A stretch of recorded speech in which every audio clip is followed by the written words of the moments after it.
Sorry it took me so long to get my ass up here, guys. My bad. I was kind of scrambling, getting ready, and realized I couldn't find my phone. I couldn't find a bottle opener, and I was just about to go live, so I asked y'all to give me 2 minutes and let me get my ducks in a row so we can come up here and watch Starrcade from WCW 1998. This was the big Goldberg Kevin Nash main event, and I literally remember nothing about this pay-per-view other than that. So it should be fun to kind of watch this straight through.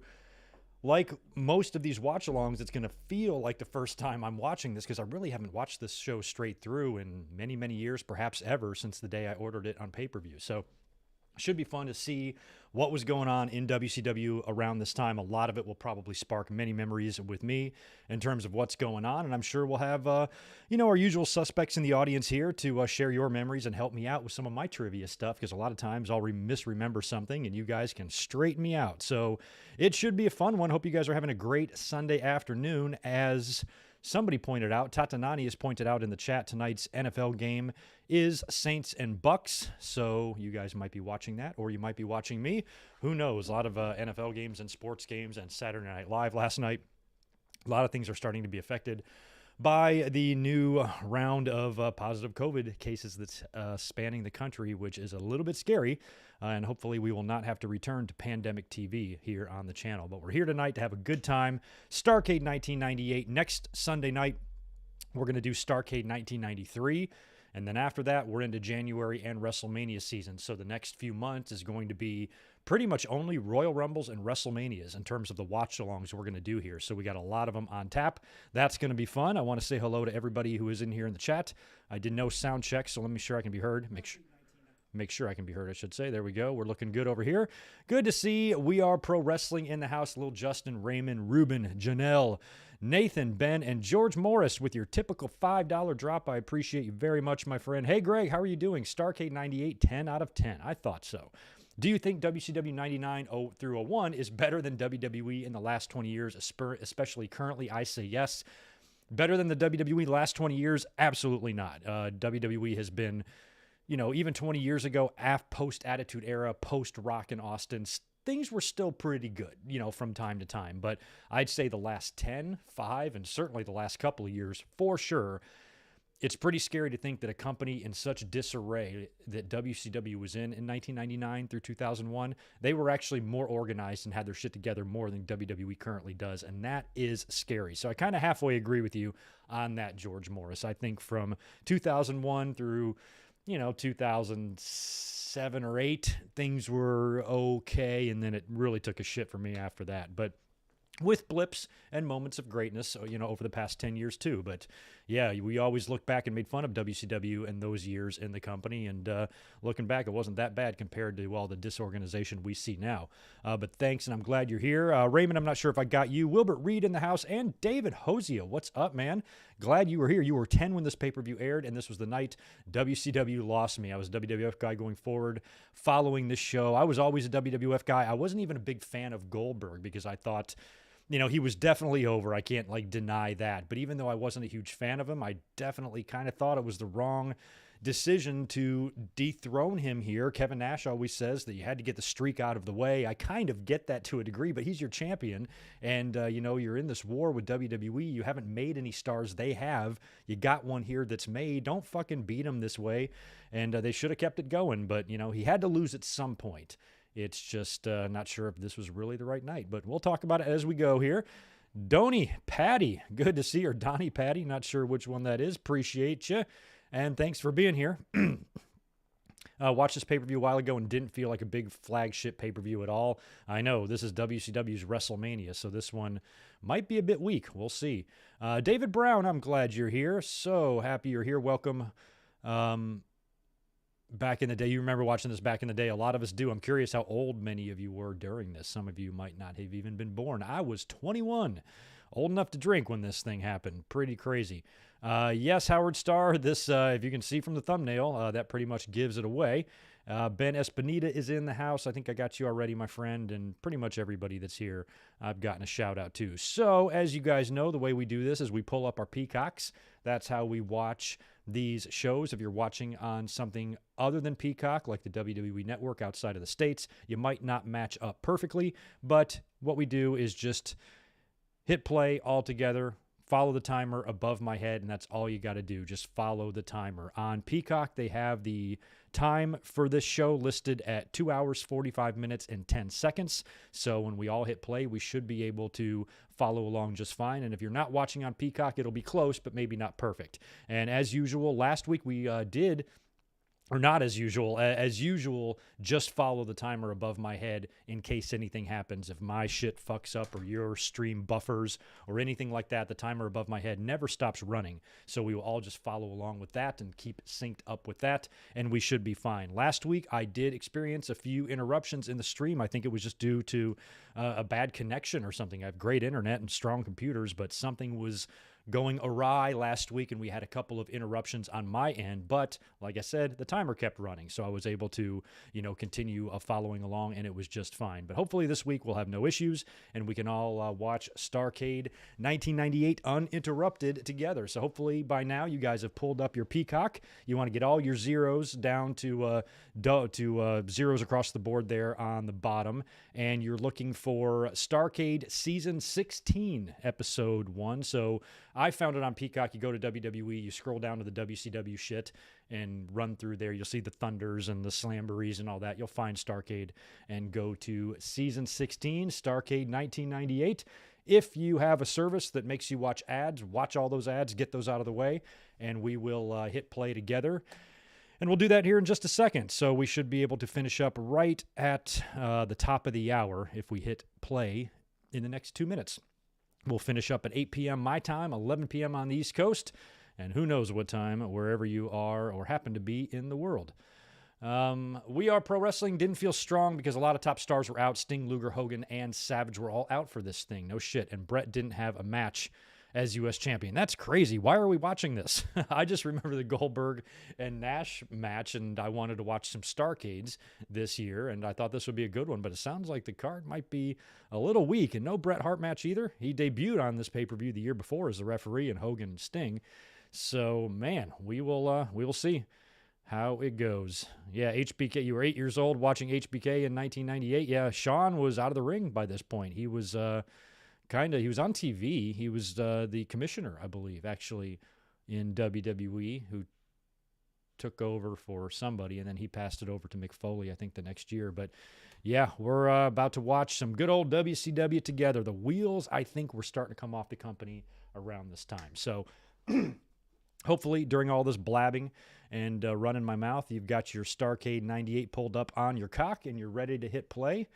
And those of you who are here every week know how I do it. I've got two computers, so I got to double mouse this thing, one finger on the play button and the other finger on my timer. And we'll all do it at a countdown from 3. Let me just position myself. Got to position yourself, you know what I mean? All right, here we go. I don't like the position my hand is in. Okay, there we go. Fingers are queued up. Are you guys ready to go? Fingers on the buzzers? All right, rock and roll. Here we go. From a countdown from 3. 3, 2, 1, play. Good on my end. Good above my head. All right, we're looking good. Do not skip the intro if it gives you that option there. We just watch this thing straight through. Looks like we're getting a little video package intro, which are never as good as WWE's. Every time we watch one of these, we always crack up. If it's a WCW show, how low budget it looks, and if it's WWE, how amazing the production is.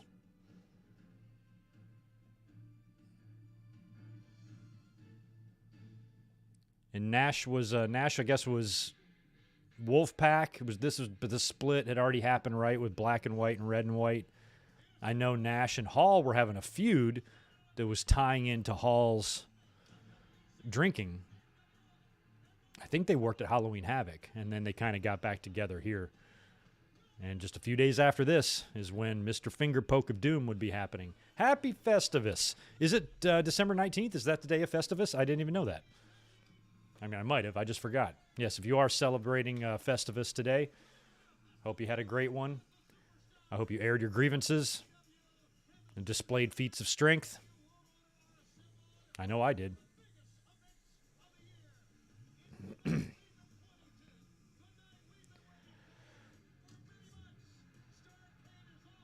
Starrcade. Yeah, this card was so weak. I'm trying to wonder why the hell I ordered this on pay-per-view. I remember buying it. I guess I was just curious if Goldberg was going to drop the streak or not. Mike Tenay, Tony Schiavone, and Heenan on the call. Classic WCW. No Dusty, though.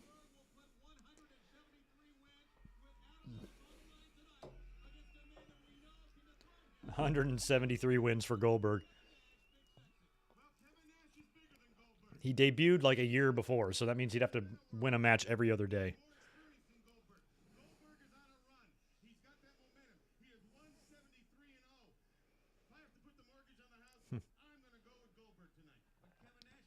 Such a random number, too, that they went with. Like, they should have made him 199-0, and then he loses this 200th.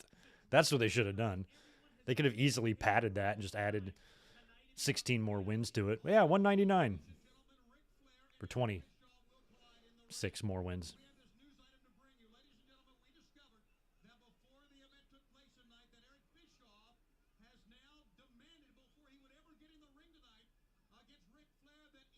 Oh.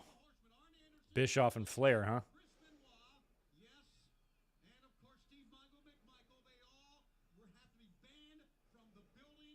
Okay, so it's Bischoff and Flair, and Bischoff says the Horsemen have to be banned. Yeah, Ric Flair had just come back, too, a few months before. A lot of people thought he was going to turn up in WWE, and they did that big Horseman reunion in Greenville, South Carolina.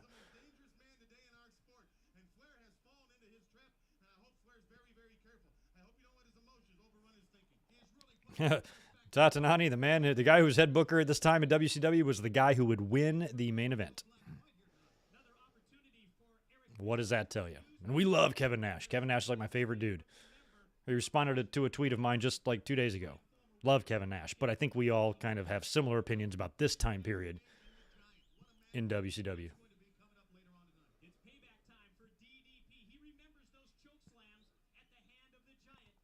DDP and the Giant tonight, too. Incidentally, DDP is the latest guest on Broken Skull Sessions. I will be checking that out tonight, later on after the stream. Somebody's got a laser pointer on Shivani's face. I love the... Are you guys getting a little line above on the top of your screen that kind of looks like an old VHS?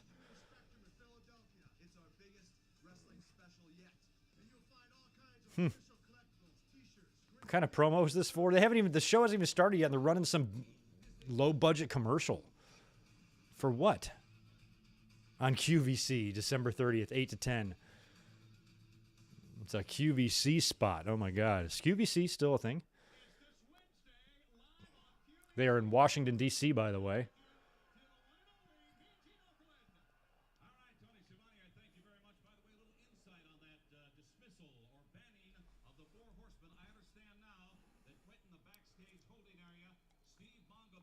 I thought Nash was Booker now. He wasn't pushing that pencil around late 98. I thought he was.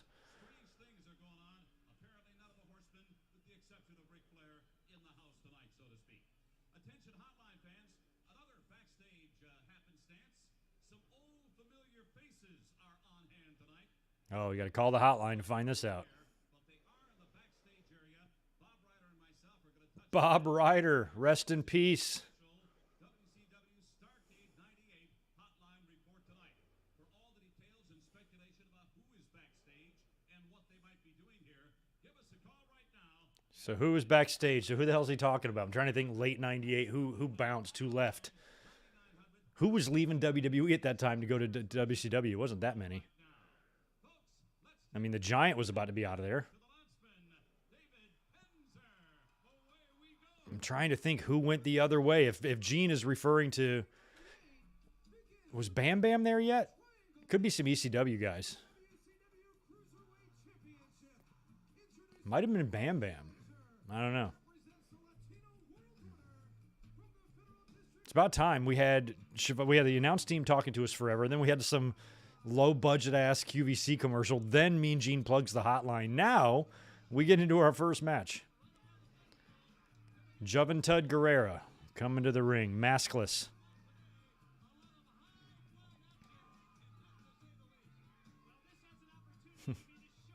Hoovy. Bam Bam was already in. I'm trying to think when WCW was. Oh yeah, because I guess he worked with Goldberg and shit. So yeah, Bam Bam would have already been there. So I'm wondering who Mean Gene is referring to, because I can't think of anybody in like late '98 who was leaving WWE and going there. Might have been somebody.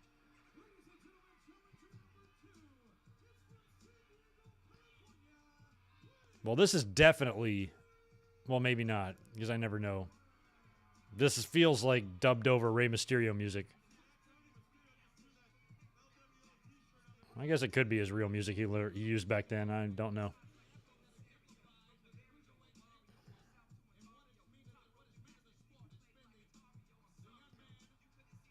Was he using this in WCW, this music, Rey Mysterio, at this time? I thought he kept the that same theme he had for a while.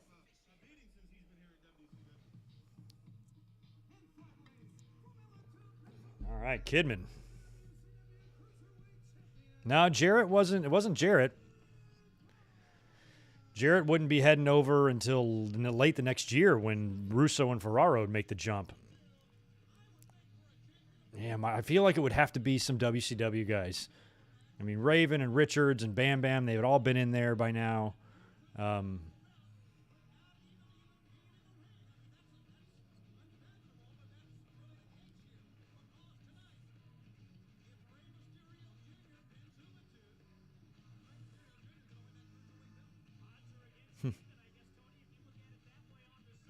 Yeah, so this is like a triple threat.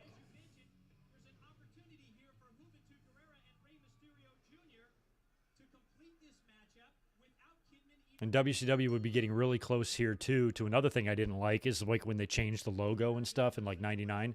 Tried to do a little bit of a rebrand or a facelift, but I thought it was unnecessary, and it just made everything worse almost. It's like things were already starting to go south, and now you're going to make your logo and your brand even more unrecognizable. It really felt like there was two WCWs. It felt like there was three WCWs. It felt like there was the initial Ted Turner sale of WCW or purchase of WCW, and then it was the boom era, where Hogan came in, followed by Savage, followed by the Outsiders, followed by everybody else. Then there was the third era when all that died, and they had the last 2 years here where it was a complete shit show. So they basically had three versions of themselves within like a 13-year span. It was incredible. Nice. Ray Jr.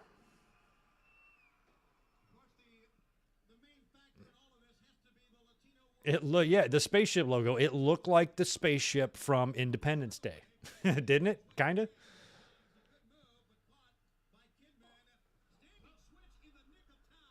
Ah, there you go, Tatanani. It could be Shane Douglas. If he was heading out in the spring, who knows? But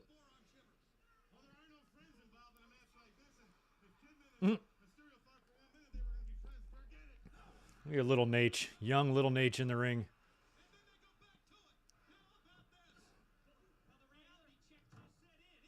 And again, my memories in WCW aren't as sharp as WWE, but I don't recall too many of these cruiserweight three-way dances in WCW around this time.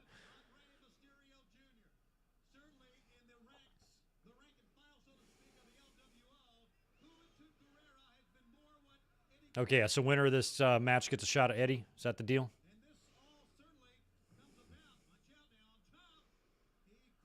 I didn't look up the Wikipedia or any info on the show. I kind of wanted to just watch it and try to see how much of it I remembered.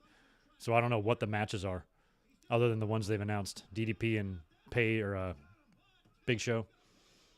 Flair, Bischoff. But yeah, the Giant was doing some serious jobs around this point, because even here, we knew he was gone. Or hotlines, dirt sheets, I'd say late 98, around Survivor Series time, I think is the first time. No, wait, even before that, I think the summer. I think it was the summer of 98 was when there was Giant jumping ship chatter. So by the time he got to this point, he was not doing much on TV. He was losing a lot. I know DDP, I'm assuming, is going to beat him here later. I know Goldberg would go on to beat him, maybe at the next pay-per-view, maybe sold out or something. And then his contract would be up and he'd leave and debut in February in that cage match. I never liked Hoovy too much. Never liked what I heard about him. He's a fucking awesome wrestler, but he's a fucking little cocky prick from what we understand. I remember after The Rock threw that shade at him in the Jericho promo, Hoovy would come out on TV in WCW and start doing The Rock's like chin thing and, you know, trying to like throw shade back. But it's like he's like a gnat buzzing around. It's like nobody thinks you're funny, but The Rock was funny.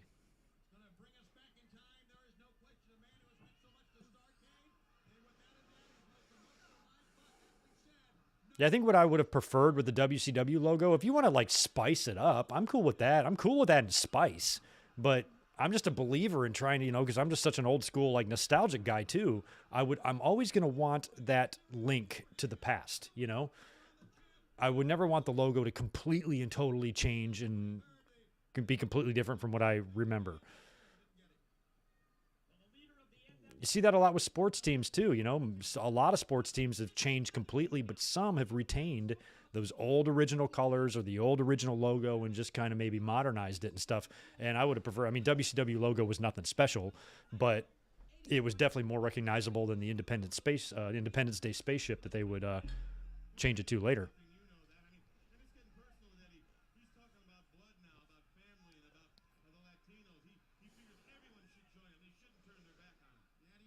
Okay, so that Goldberg giant match, We Are Pro Wrestling, that must have already happened. I was thinking that he lost to Goldberg late in or early 99 before he jumped, but I guess not.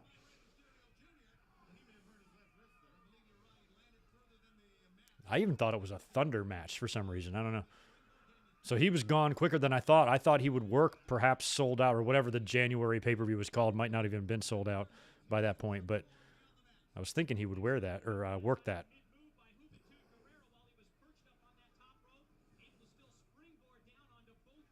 All three are on the outside of the ring here. Lots of springboards. Guys are flipping and flopping.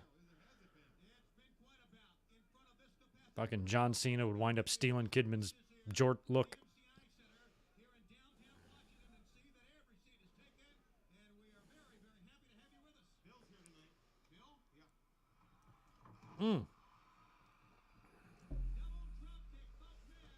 Never powerbomb Billy Kidman. Yeah.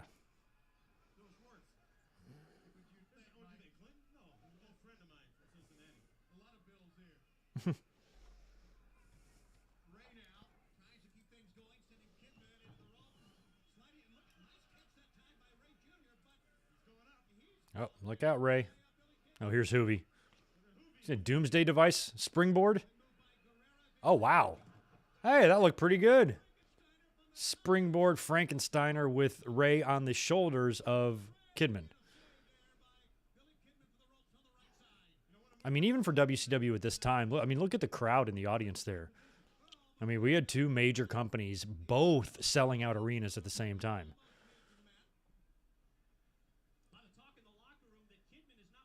It's not like that now. I think AEW is doing a bit better than WWE in attendance, but nobody's, you know, packing these places to the rafters unless it's a huge pay-per-view or CM Punk's coming back or something like that.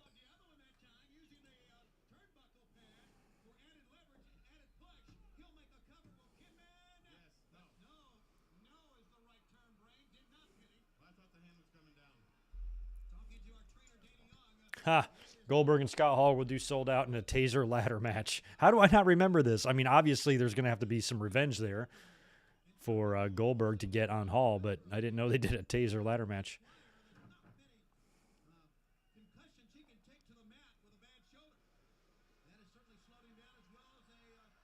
There goes Kidman. Hoovy's a bit far away for that shooting star. Oh, he's not going for it. Oof. Hoovy got his feet up.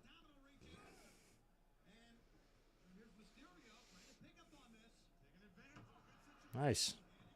Springboard moonsault.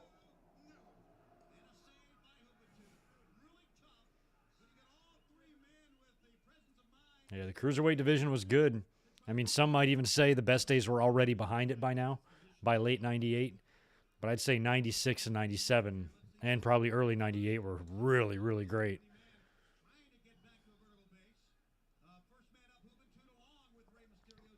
Yeah, today is actually the anniversary of next year's Starrcade 99, which pretty much ended the career of Bret Hart.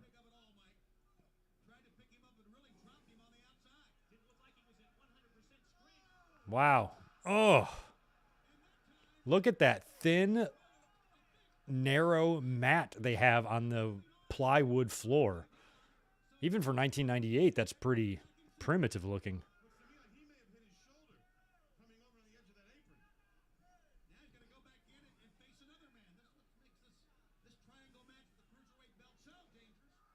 Oh, yeah, and then Goldberg was supposed to go through the whole NWO. Was this when he made the mistake of tearing his hand up on the limo window? Or was that later?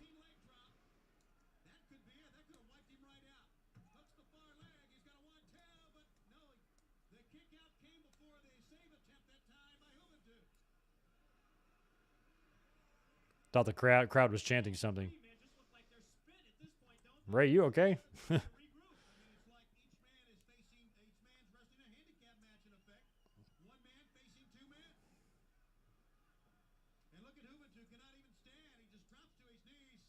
I didn't catch what happened to Ray there. He looks legitimately shaken up. Oh, he made the save there, though, on the near fall. Oh, here it is right here. Oh, yeah, we did see that.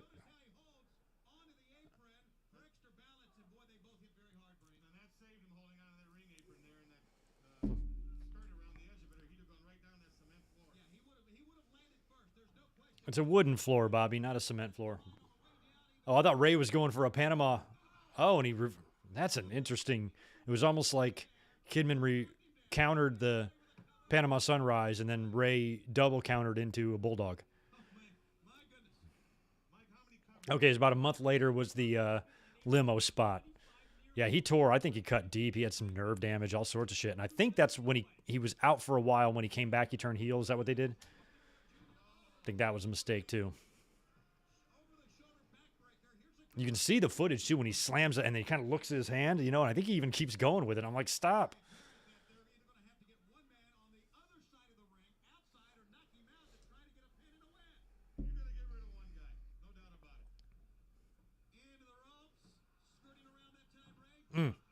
Damn. Well, they're both out. Hoovy and Kidman are both on the aisleway here, so Ray is going to fly.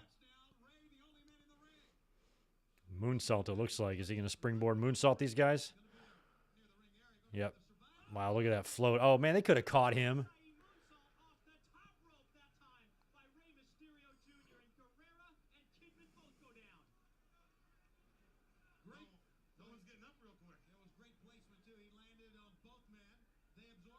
Oh, hell yeah, Goldberg could have died from that. You got some very important arteries and shit going on in your wrists and your hands and shit. You don't want to be slicing into that.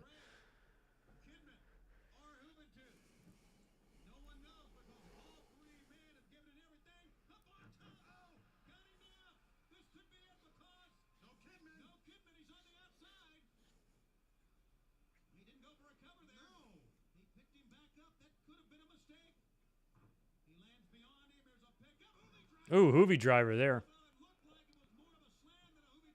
Kidman's going to save that. You know what? We Are Pro Wrestling. I'm surprised WWE even had that clause. Like, what would they have cared if he went back to WCW? I think it would have been fun to see Vader come back to WCW. Would it have done anything to move the needle? Fuck no. WWE was destroying WCW at this point. There was nothing, not a piece of talent was going to do to change anything. If I was WWE, I would just let him go. It's not like they ever treated Vader with any sort of respect. Any plans they at one time did have for him were all kiboshed by Shawn. And then after that, it's very safe to say that he never came close to his potential or his hopes in WWE. So I don't know why WWE would have even cared. Yeah, sure, go back to WCW. They should have been confident enough in their own ability, their own storytelling, their own characters, and their own TV that Vader going there isn't going to mean shit. They should have let him go. And all he'd do is go there just to be mistreated and misused too, because you're not going to get any sort of push with Nash and soon to be Russo and Ferrara there.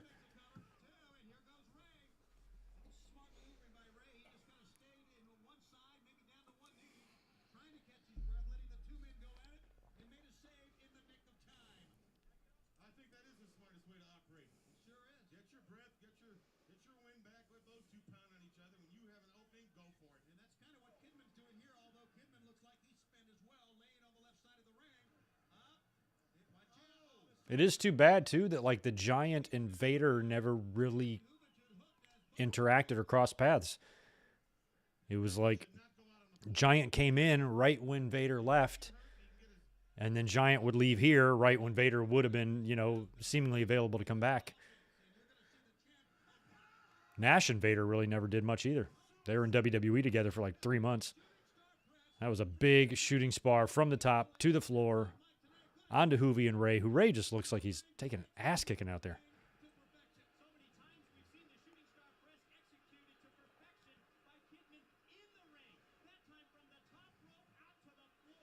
Kidman sometimes, even though his style is different, physically, he reminds me of a smaller Bret Hart. Oh, there is Eddie. You know, leather jacket, too.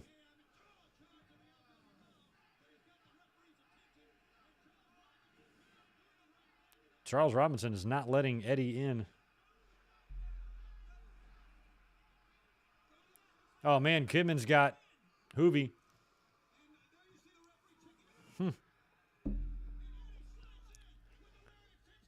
There's no way he's going to get this pin. No, Ray's there to save it. Oh, look at that. Ray, you should have tried to stop that one, too. Ray actually helped Kidman win there. Drop kick to break up the near fall, but rolled over Hoovy, and Kidman was able to pin him.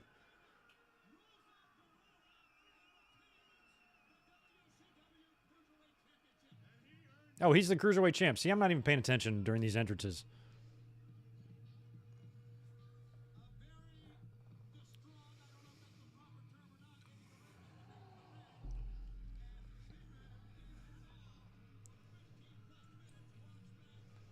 Yeah, Vader, I think, would have benefited more in WWE had he come in maybe a couple years before when he did.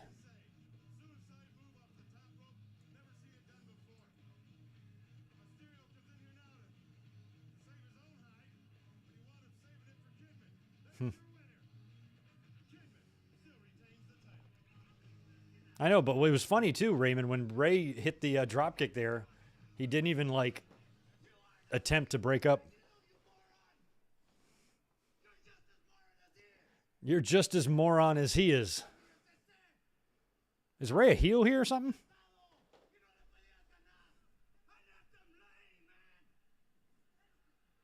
Damn, Eddie's mad. You're a moron.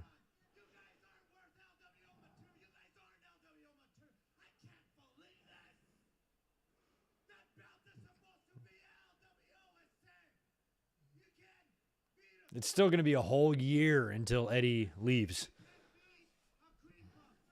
He can't beat a cream puff.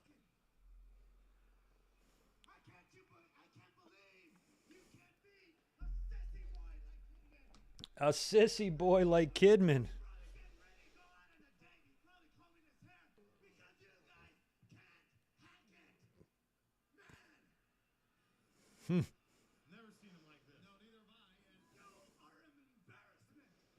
Jeez.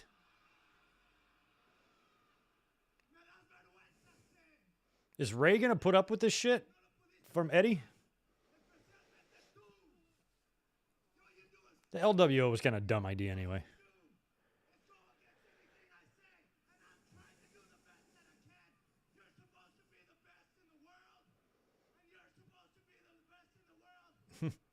No, that's Jericho.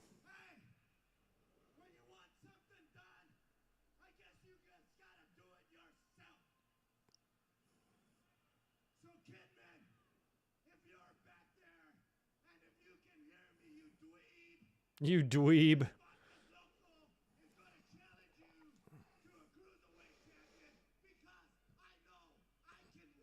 I ordered that pay-per-view too, the one where Ray wrestled Nash and lost his mask. I hated the way they unmasked these cruiserweights, but that one was so funny when he took his mask off and then Kevin Nash was like, put it back on, which is ludicrous because Ray's a good-looking dude.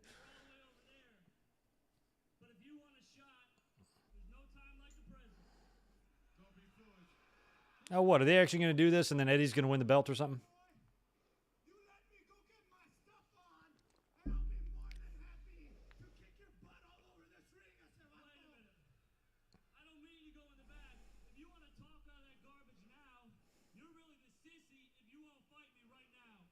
Yeah, Kidman's like, do it now. Eddie's like, I want to go put my gear on. He's like, no way. Eddie is very upset today. Eddie has not had a good day. He looks like he's been stuck in traffic and he sharded his pants a little bit.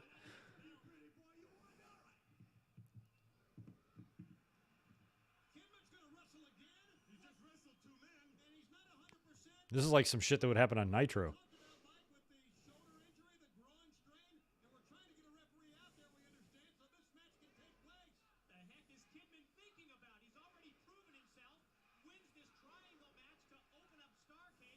Oh. Don't you need a J.J. Dillon or someone to authorize this, or this just happens? Is the title on the line?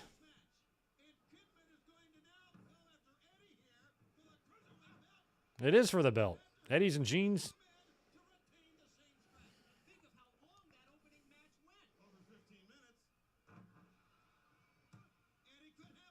Yeah, WCW, they got some flack. I remember, like, in the sheets and stuff, people would, like, really criticize them hard for, you know, just not considering the masks to be of that much importance and unmasking dudes left and right just on a whim. Pretty much exactly how WWE would do things now.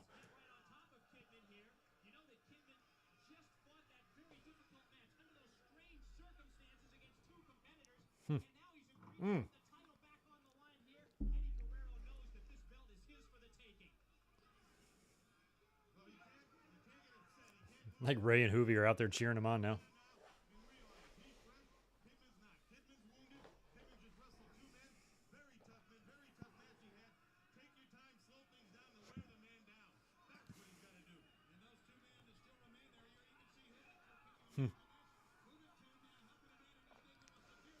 Now look at Ray.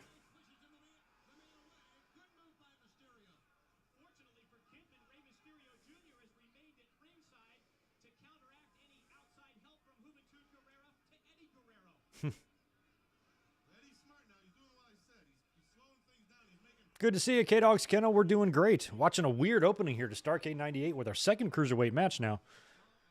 Our second Cruiserweight title match. LWO is just imploding on the outside of the ring. Eddie is just very angry. Hoovy looks like the lead singer to NXS out there.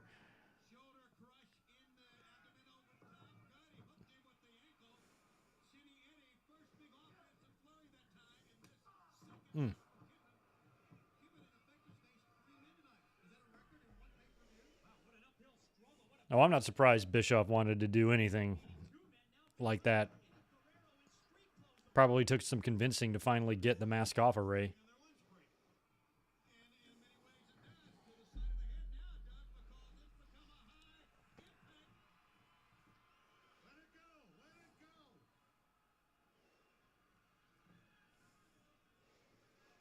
Yeah, well, I mean, pro wrestling in general, I think, dodged a pretty good bullet that even though we did unmask Ray in WCW, it was a short time, couple years. He came back to he came to WWE in like 2002 after a couple years had passed with the mask back on, and they basically don't acknowledge the unmasking at all. So I guess it could have been worse. Would have been nice if they just didn't do it at all, but I think it was recovered enough, and Ray had basically a whole second run. He's still in the ring in WWE, to where a lot of what he's done is kind of buried that unmasking.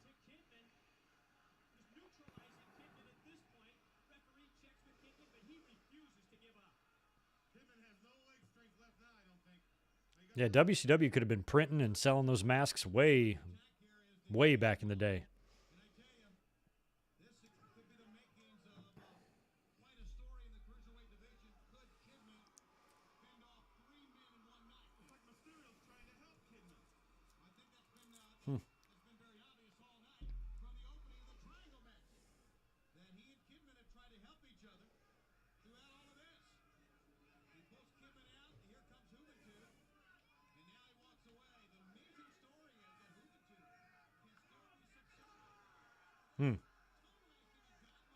Oh my God, these fans. Right in the front row. That guy put his hands all over Eddie.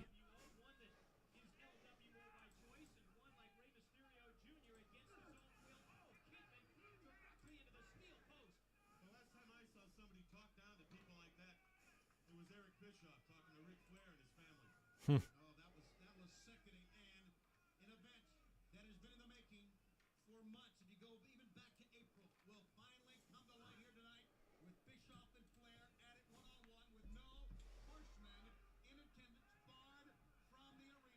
Well, what do the Horsemen do? Do they really stay out of the arena later when Flair takes on Bischoff, or do they find their way in? Big bulldog there.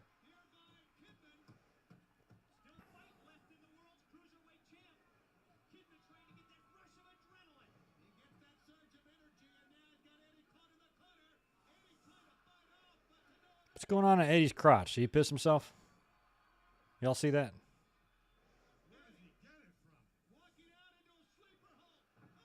Oof. If I was booking WCW, who would I have end the streak? Well, I got to think about who was there at the time. I don't know if I would have had it be Nash. I would have waited longer, that's for sure.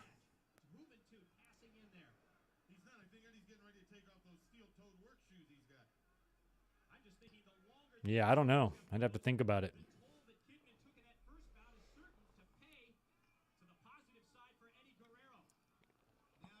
I mean, honestly, at that time, anybody, like, you couldn't even use, like, Goldberg was the new star, so you're not going to use his streak to make another star because he is that star. So I might say someone like DDP, you know? Had that great match with him at Halloween Havoc, fell short. Maybe do, you know, boot. Eddie uses the boot. Maybe do a deal where Page fights his way back into a rematch, but it happens like early 99 or spring in 99. And Goldberg holds the title for 10 months. And then you do it and you have DDP beat him or something. I don't know. But then that's a babyface match and Goldberg is over as a motherfucker. You might have to do a transitional type of deal and have someone like Hogan get the win back and then put it back on DDP. But, yeah, I don't know. I think, you know, beating Goldberg would have to be similar to what WWE did with beating Austin. You know, always have it, you know, McMahon cheating or something. So I guess, you know, the NWO having something to do with his streak ending does make sense because it's a numbers game there. Just I think at the time, based on where we were in wrestling and the stars that were being made, it felt like Nash was a weird choice. Especially just to finger poke it right back over to Hogan when it was all over. Wow. Oh, that superplex hurt me. Yeah, Kidman giving a fucking Seth Rollins a performance here.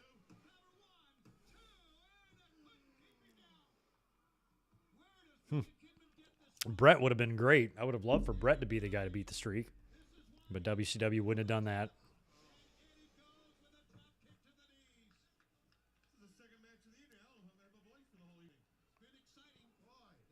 How about Warrior? Could have been Warrior. What the hell was he doing during this? Was he gone already? Warrior came in fall of 98. How long did he hang around? Felt like he was already gone by this point.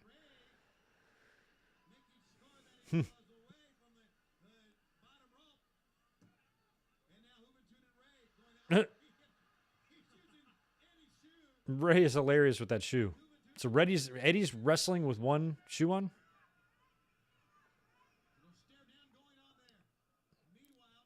Hoovy, if you were in that close to me, you'd be eating an elbow.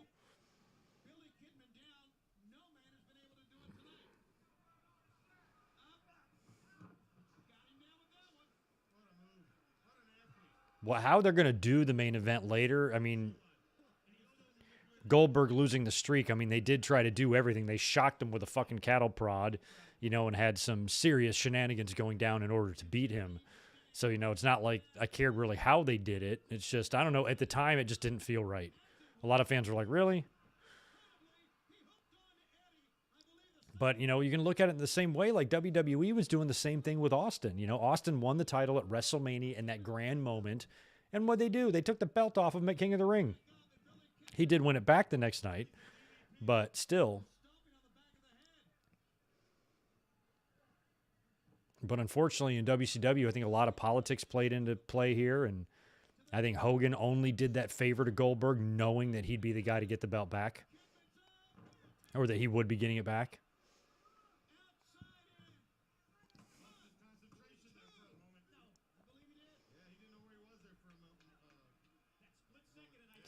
Yeah, how did we not get Macho Man versus Goldberg? How did they avoid that? What turn will this match take now? We've seen almost everything here. Up on the top rope. Holding on. Nicely done by Eddie. Too much time, Kidman. Trying to execute. So Warrior was really there only a short time. I thought he was there like 4 or 5 months. I guess not.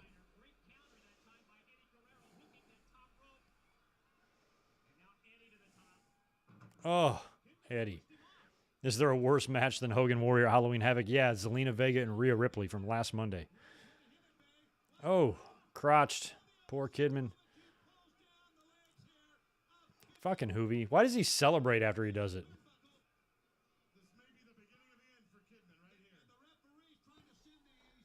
What is Eddie going for? Oh, there's Ray. Eddie got crotched, which knocks off Hoovy. And look at that. He's in shooting star position. Kidman's going to nail it and double retain his cruiserweight title. Oh, hell yeah, he is. That's it. Right on, Kidman. What an outing for Billy.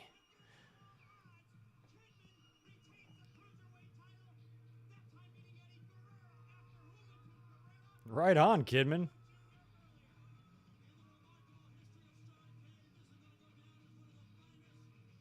So why the hell was Eddie or Ray even in the LWO? If he's celebrating with Kidman here, I'm so lost what the fuck's going on there. Oh, no, Rhea's not bad. It's not that. It's just WWE booked her in a 45-second match and she lost. It's not Rhea's ability that was bad. It was just the match.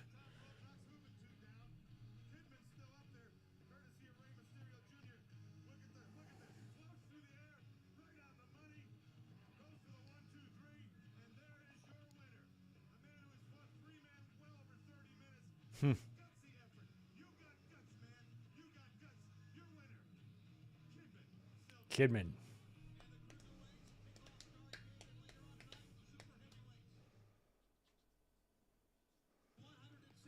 Is this when, like, Kidman and Ray would go form the Dirty Animals or whatever the fuck? Here comes another shitty hype package for Goldberg and Nash. They're in the clouds here. Ooh, come here.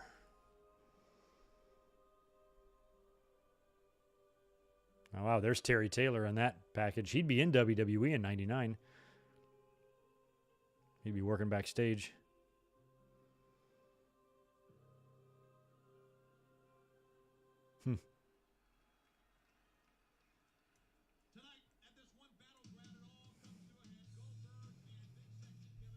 All right, who we got here? Gotta recognize this music.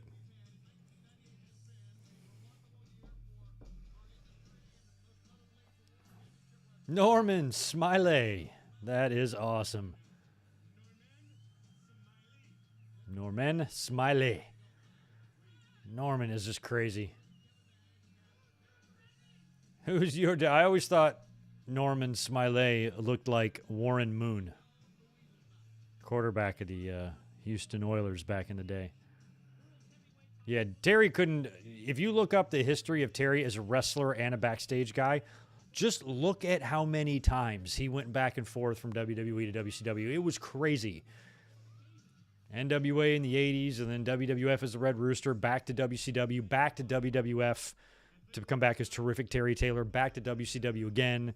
Then when he was an agent and producer, he was in WCW here. He would be in WWE in 99 because I remember he was there when Owen died, and he would be there all the way up until Russo and Ferrara left, and then WWE started asking their backstage people to sign contracts, and Terry didn't want to, so he went back to WWE, or I'm sorry, back to WCW at that point. So he probably switched like 8 times between the two. It was nuts. Look at Prince Iakea. I'd almost forgotten about him. He's got a little different haircut here. This is Norman Smiley and Prince Iakea at Starrcade.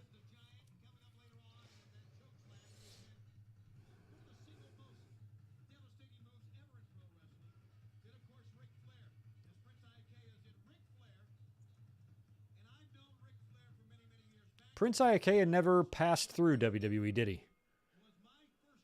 Unless it was super briefly.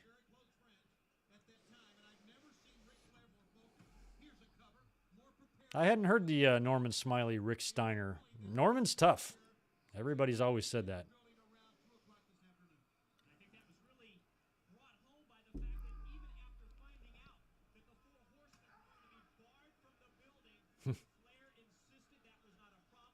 Man, if they have WWE, I'm surprised they never, as long as Norman's been in WWE, I'm surprised they've never brought him out to do anything. Fans still remember him. Some fans do. Screaming Norman, he was fun.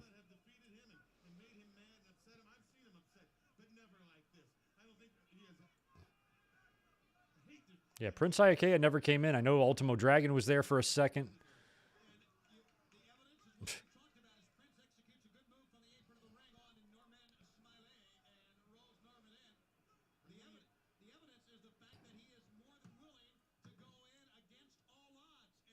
Like, this is around the time where I started taking notice of guys like Norman Smiley, because WCW was starting to become, you know, a little bit repetitive, and you could start to tell that they didn't have their shit together quite as well as they did a couple of years earlier with the angles and the ratings and everything. So guys like Jericho was doing funny stuff. Norman was doing funny stuff to kind of get noticed. And I liked it.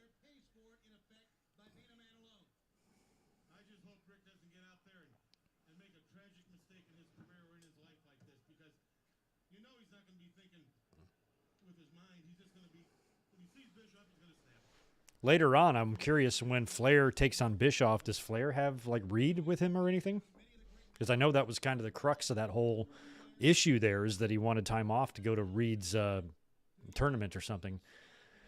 And they wouldn't give him the time off, and it led to a falling out and all this bad blood and stuff. So I know at one point, I think on Nitro or something, like, Little Reed was there, and he, like, took down Bischoff in a takedown or something, which was pretty funny. But I don't recall if he was here for this.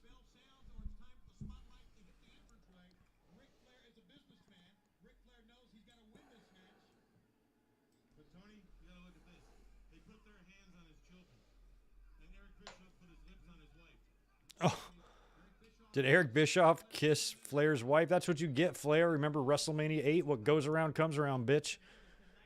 You put your hands on somebody else's wife, and that's what happens to you. Two wrongs don't make a right, though.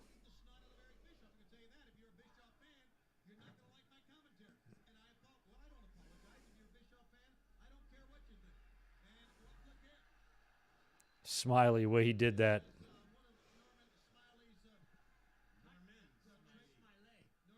Norman Smiley. Get it right, Shivani. He was so strong, too. I couldn't wrestle. Like, it hurts me to watch him wrestling without knee pads. Elbow pads, too, but more so knee pads.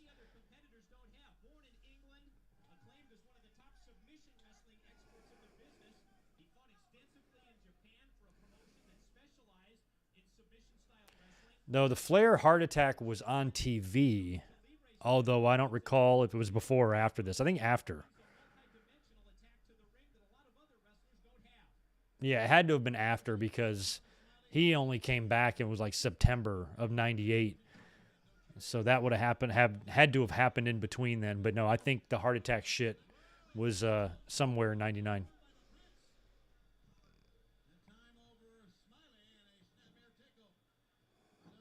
Ooh.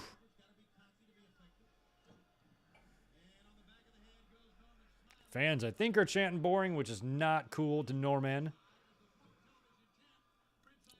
I know We Are Pro Wrestling. I was there. I was at that show, hanging around, and we were waiting for him. Chants for him in the arena. We were talking about it outside the building. When we were waiting to go in. And then when we were in there was a lot of "We Want Flair" chants, and we thought he was going to turn up somewhere.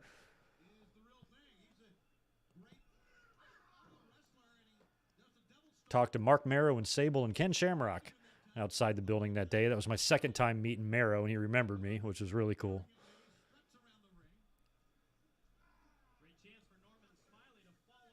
The heart attack was before this? Are you sure? Oh, maybe it was before he left. So maybe it was before he had the falling out. I don't know. Okay, so the heart attack was 98. That makes me think that it must have been before he had his shit with Bischoff, unless it happened between September and here. But yeah, I don't remember. Okay. Remember at the contract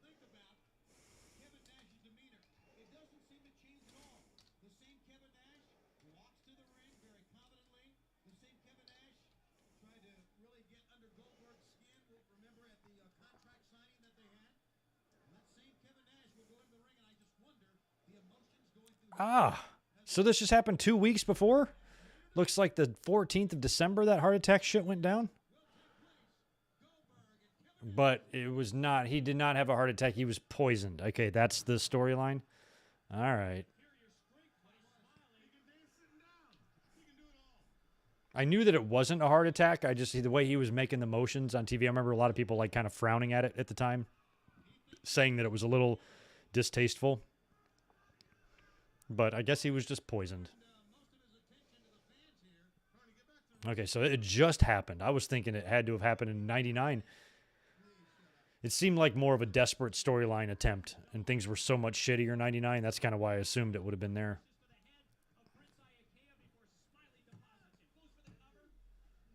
Oh, I was about to say, why did he not count 3?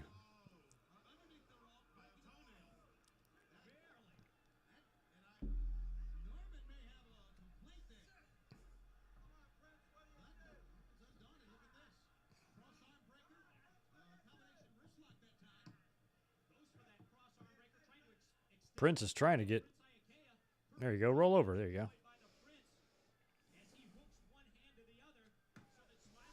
Yeah, I just looked it up a minute ago to see that. And I saw that it was just like a week before this show. Or 2 weeks before.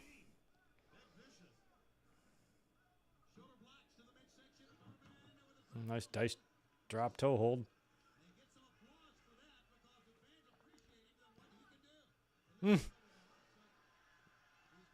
The fans just want Norman to do that. Look at the white guys doing it in the background. Stop it. Look at that white couple. Look at the guy in the white shirt and his wife, Donna. Look at them doing that. Please don't. Let those two guys in front of you do it.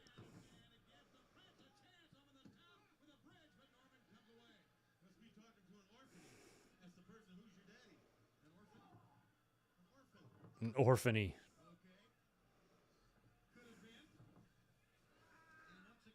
Yeah, Flair and Hogan did that like weird. I watched that. I actually was, now that I think about it, buying a few WCW pay-per-views because that's the third one I can remember ordering. They did that cage match, and it was like a double turn with Hogan and Flair. Which to me was really crazy to see Hogan, you know, that NWO Hogan kind of going babyface. And then after that, he'd put that red and yellow back on during some of 99.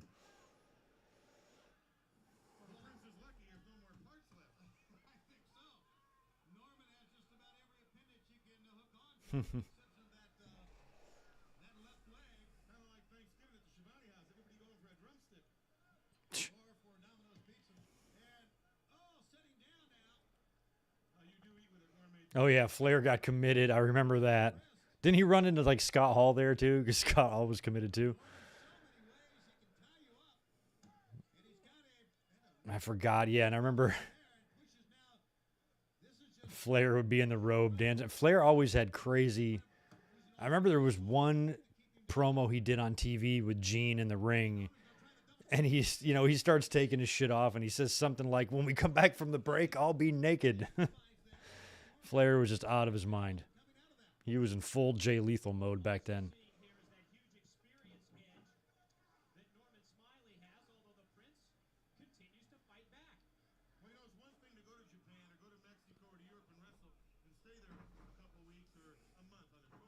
Ooh.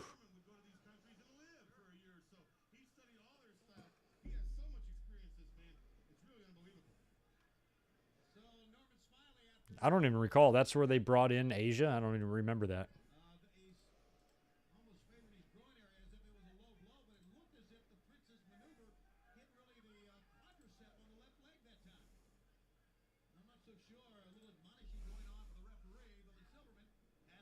I saw that earlier. There's a video going around of, I of Liv Morgan, who's the babyface, correct? Attacking Becky Lynch when she's in training. It was so stupid. I watched like 5 seconds of it and laughed. Becky's training and like everybody around the ring is like being very noisy and vocal. It looked way too much like a wrestling segment and not something natural. I'm like, boy, you guys sure do have cameras positioned in pretty interesting spots for something that's supposed to be spontaneous.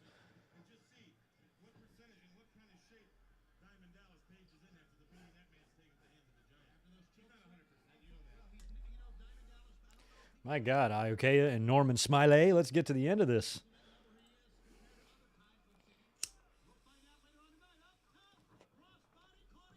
Uh-oh. They're in the ropes.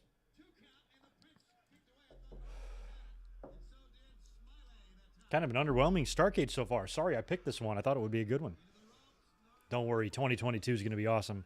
Royal Rumbles, WrestleManias. We got so many to do.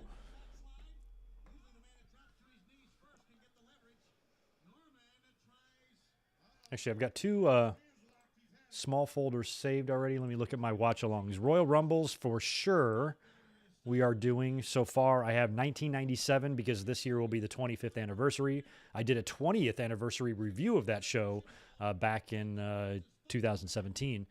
And also 2003. We're going to watch that one. That had the Benoit Angle match, Steiner, Triple H, and, of course, Brock winning the Rumble. So those 2 are on tap for sure. We might do 1992 again since I did that one a few years ago before in the primitive days. Oh, and Iokea taps out. The primitive days of the watch-alongs here. We could do that one again. We got some options there.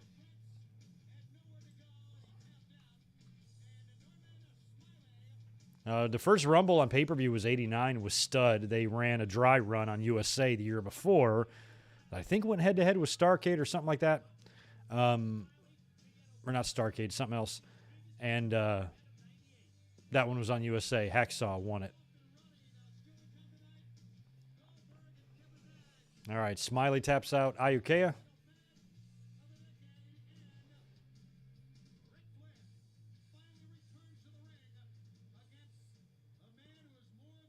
I don't know what went wrong for Steiner's WWE run. I was never a big Papa Pump fan. So, and plus physically, he was beyond his prime. I thought there was a lot more over people already in WWE than Steiner. I know he got a big pop in the Garden that night. We just watched that. Here comes Scott Hall. But I just didn't care for him very much by that point. I didn't want to see him there.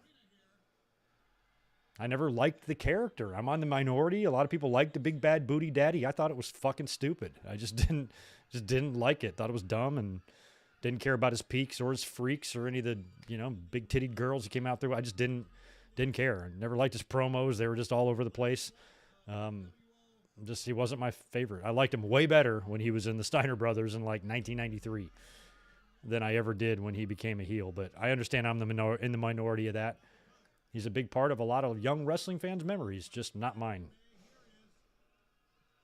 Look at that big... I forgot they were doing the MasterCards and shit.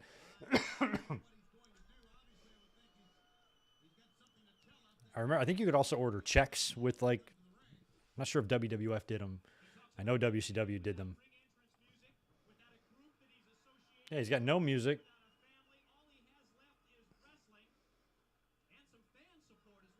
So what does he do? Cut a promo here, or is he wrestling?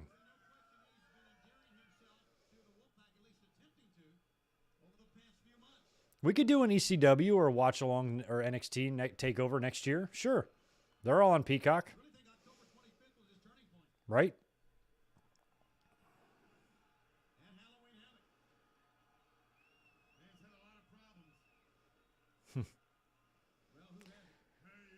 Hey, yo. Well, Scott, I know you can't have any, but I'm going to go get another beer because mine is out. I'll be right back.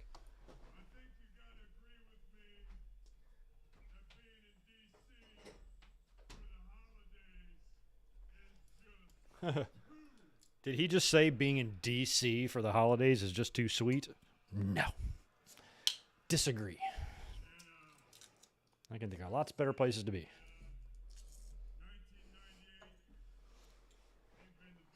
Oh, yeah, Raymond. They had credit cards. You could get checks, credit cards, all that stuff. And I think WWF did something too. I got nobody to blame for that but myself. I lost everything I ever cared about. That's okay. Later on tonight, I don't even remember. I never looked into how you got those, if you get them straight through your bank or if you have to apply Kevin Nash, for the credit card, or you just get your bank card to be one of those. I don't remember how it went. he's got the opportunity of a lifetime.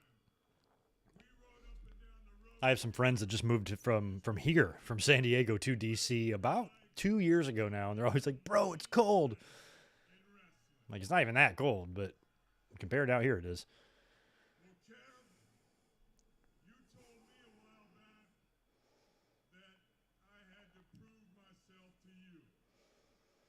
So later on, when he shocks Goldberg, Buildings all around the country am I to believe that Nash didn't want, because Nash was kind of a babyface at the time, right? So Nash will probably play it off like, I didn't want Scott Hall to do that. I didn't know he was going to be there. And then it was the big swerve with the finger poke the next week, and they all were friends again. But I ain't got to prove nothing to Kev. I ain't got to prove nothing to you. There's only one guy that I got to prove something. Damn, more viewers here than we don't even have many. How many's in here? 455? We got more than Ryback? Jesus. More handsome than 10 movie stars. A couple of years ago, we would have been smoking them. We would have had 300 people in here right now. Yeah, so all that happened with Nash kind of not seeing. Yeah, and then Nash went and pile drove him. I guarantee you that 1999 is my year. 1999, my God. That whole year, we were all shitting our pants about Y2K. That was our biggest fear, is that all of the computers will go down or something. Little did we know how fucked up shit would get. Big Sexy, the man he went up and down the road with, the man who later on tonight will meet Goldberg for the world title here at Starrcade in '98. The best. I don't know why Ryback continues to be on like streaming if everybody just shits on him. He released that. He released that poll of like where he should go, with the third option being retire, and everybody voted for retire. And then he claimed it was, oh, trolls sabotage, so let's just do it again. It was like the same results. I'm like, nobody likes you. Like, how do you not see this?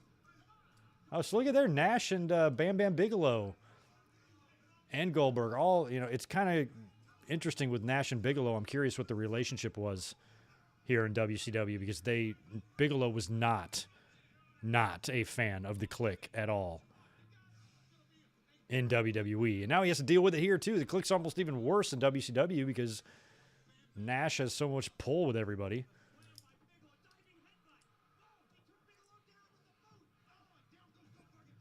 Nash and Bigelow, of course, were on-screen friends in WWF, but behind the scenes, I do not think liked each other very much at all.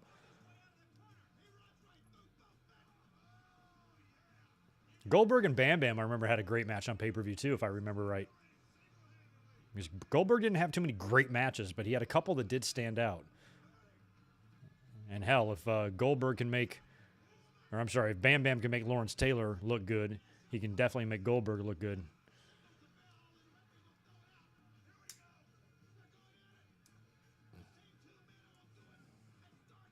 Yeah, I remember Nash and Bam Bam teamed up, King of the Ring, 95, one of the worst King of the Rings ever.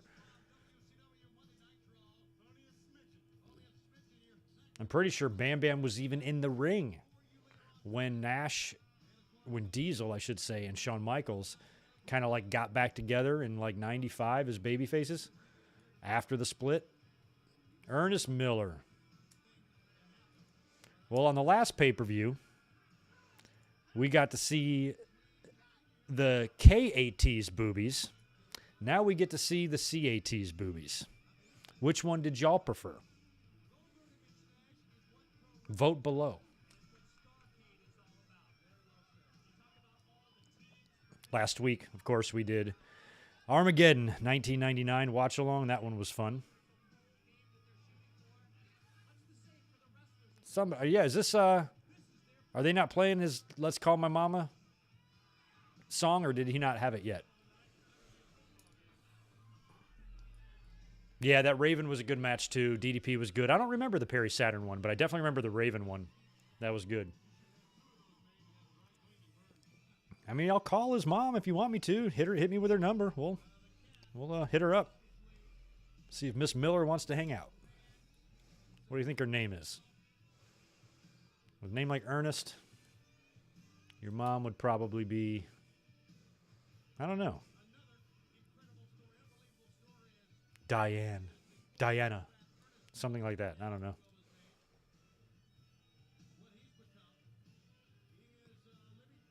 Okay, so he didn't have that music yet, right?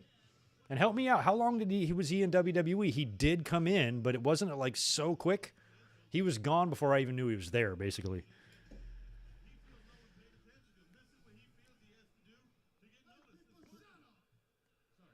Oh, for WrestleMania season, are we going to do 7 or 8? Let's do one of those, Steven, for sure.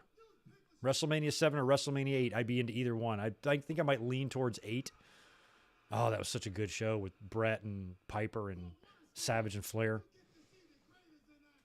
We got to do one of those. We did 6 this past year, which was fun. Definitely want to do 7 or 8. And I also think we talked about it the last one. I think we want to do 10, 20, 30 at some point too. So we'll do all that this year. So I think we should do WrestleMania 10, WrestleMania 20, WrestleMania 30. I've not done watch-alongs on any of them.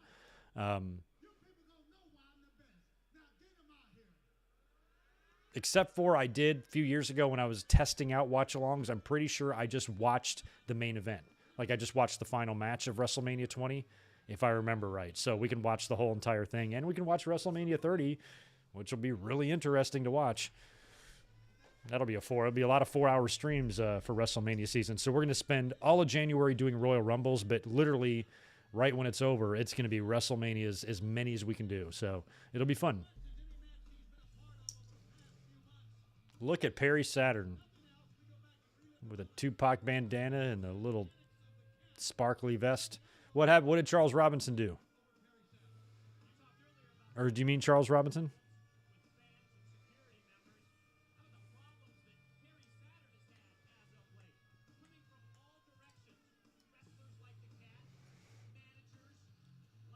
Yeah, Brett's run with the WCW title. By then, WCW was such a shell, you know? I mean, it was a shell of itself nearly when Brett got there, you know? But by then, it was just so far gone. It took him 2 years nearly to win that. Didn't he beat, like, Benoit or something in that tournament final? And it was still, like, kind of a nice moment and stuff for him, but, like, you know. And that horrible rendition of the NWO they tried to do with, like, Jarrett and Steiner, I think, and Nash.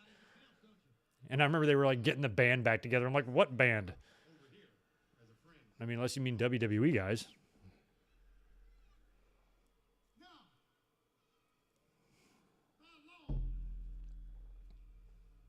got to tell you this. Before I rip into you, I got to give you 5 seconds to leave. Oh, good. Perry Saturn's got a chance to leave. He's like, oh, I'll be leaving all right. I'll be going to WWE in about a year, Mr. Miller. He doesn't give a darn all, does he? No. Saturn could care less. He's registered. Shut up! His hands being read, whatever. I got to tell you, at least star power-wise, this is not the strongest Starrcade of all time. I'm ready to get into next year and start knocking out these Rumbles and Manias. That's going to be some fun shit. And then after that, we'll have to pick things up in April or May and start doing, you know, we might actually do Over the Edge 1998. That would be a good one. That was a good show. Maybe in May. Maybe do a Backlash or something in April. I don't know what Ernest Miller of the Count was thinking, but that was not a smart move against a guy like Perry Saturn to open this up, Mike. Especially a Perry Saturn. Maybe this summer we'll do some King of the Rings, like the first King of the Ring, 93. That would be fun. There's a lot of good shows we can do. Well, you know, I mean, one time this man who was Ernest Miller, one time a karate teacher of a young man,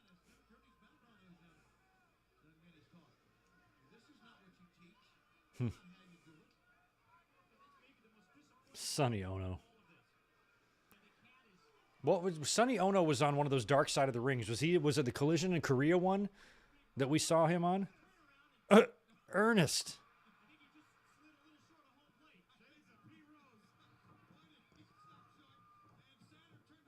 Shades of Pete Rose.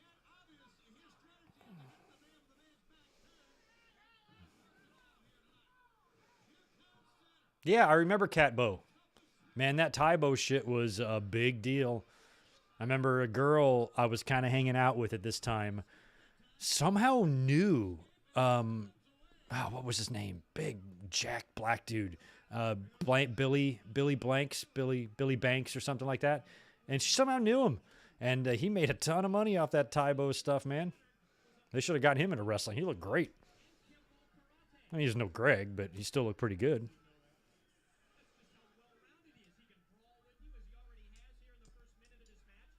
Yeah, K-Dog's Kennel, I just mentioned that a few minutes ago.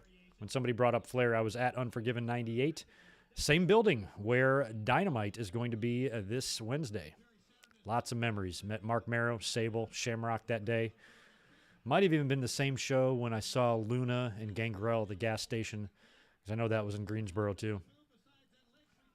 We used to go to the show very early. Like, we'd travel all around North Carolina, and we'd get into town, and if we weren't spending the night there, we'd get in early and just go fart around the town, go get some lunch, go shoot some pool, go to a bar, go, if there's like a mall across the street from the arena, go there. You definitely see wrestlers kind of walking around, messing around. It was always really fun. And there's this like little barbecue joint next to the stadium. And we would just walk around the stadium too, talking to other fans, looking at people's signs, shit like that. It was fun. And we walked over to, this restaurant and bumped into Marrow and those guys, and he was super nice and remembered me when I met him a couple years prior backstage. Those were the days. I'd do anything to go relive some of those shows again.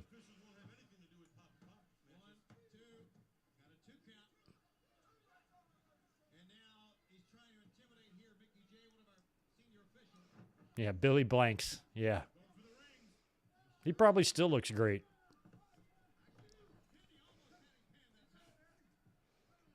Yeah, we've moved on from Billy, and now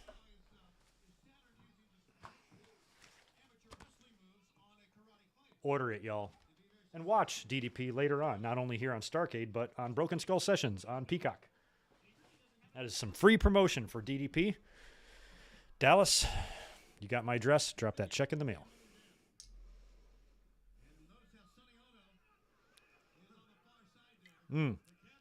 No, not at that show. I was not that close to the ring for Unforgiven, so I didn't feel the Inferno heat. But I was close to the ring for lots of Kane entrances. And even in modern times, if you guys have ever been close to the ring during Kane or any sort of pyro, you feel that on your face very strongly. So I was at some shows during the beginning. I was in the fourth row for Raw less than a month after Kane debuted. So I got to feel those early primitive ring post pyro going right on my face. It was crazy. But I actually don't think I think the Inferno match would have been hot as fuck for the wrestlers in the ring because you're just surrounded by it. But I don't think the flames will really give off as much radiation as the pyro does. But it was all gas powered because they would run. You saw them setting up. They ran the big gas line like under the thing and used it to flame up. It was crazy.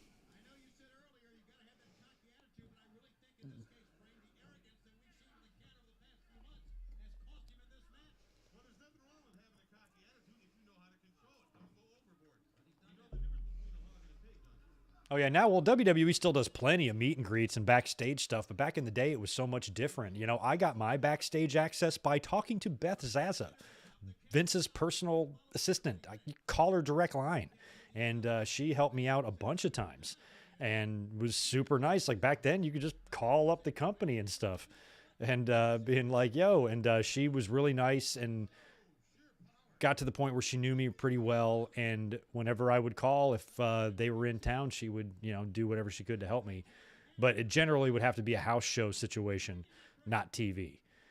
But I remember when I was going to, I wasn't even living in Detroit. I was just going up there to visit. And I noticed they were in town. I'm like, they're going to be there while I'm there at the Joe or whatever. And she was just like, go to the little thing during intermission. And I remember Dave Hebner and who else? Briscoe came and got me and like took me back. It was very cool. And just called I basically called Vince McMahon's number, and after talking to her for a little while, she ended up hooking me up. So she's the best. She was with him, I think, all the way up until maybe 2005 or something. So it was a long time. Wherever she is now, Beth, thank you for that. You were awesome. Turn this match around, I can tell you that. Here comes the cat trying to follow this up, but forget about it. Boy, Saturn has fooled us again. He's trying to hook the cat, and the cat just fights him off. Oh, what a Haku-like thrust kick right to the chin. Sonny, what do you say? Sonny, get in here? I don't know if this is wise. And Sonny took the coat off. I never took her up on it, though, but I had an open invitation to tour, like, the WWE headquarters whenever I wanted. I just had to make the trip up there. I never did. But she told me, if you ever want to come up, you'll get, full access and everything. She was great. She was the fucking best. Oh. Wow, so the cat kicked Sonny. Oh, like a little Death Valley driver there by Saturn for the win. Oh, he almost fell over the ropes. Be careful, Perry.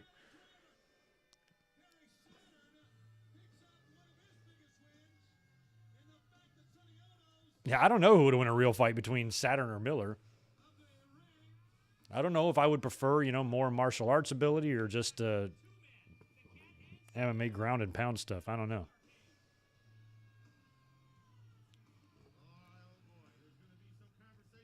I'd probably prefer the karate because I'm a karate guy. Cobra Kai, Season 4, New Year's Eve. I'm ready. They just wrapped up filming of Season 5 today. I saw a tweet from Martin Cove. So Season 5 is already in the can, which means we got a year until we get that. That's exciting stuff.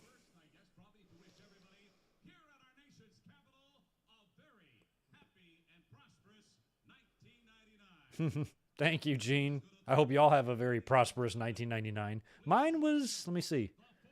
No, mine was not very prosperous. We had a really gnarly hurricane that year, and I struggled. A lot of damage, a lot of time off from work. 99 was actually not the best year for me. It wasn't a terrible year. It was just, I've had better. Much better. Look at the robe. Look at the man. Look at them red boots. I do miss the Mean Gene WCW in the entranceway interviews. I miss them. Financial Truth in the house. Right on. Happy to see you here. Oh, yeah. I've experienced lots of Taker entrances with lots of different Taker theme songs. Seen Undertaker lots of times.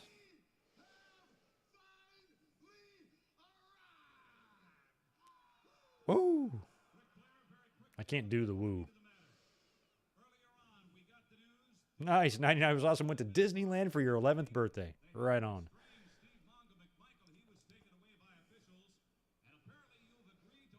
I was managing an Italian restaurant. Got hit with a gnarly hurricane. I was on the second floor of my apartment complex, and the entire first floor was underwater. Lost power. Out of work for weeks. What a mess.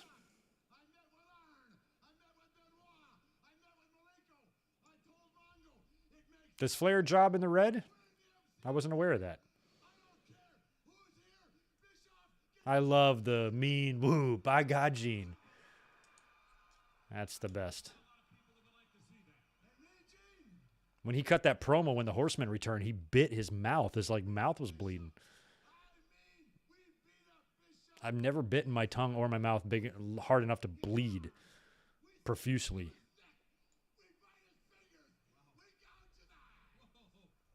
Splash Mountain. I've been to Splash Mountain.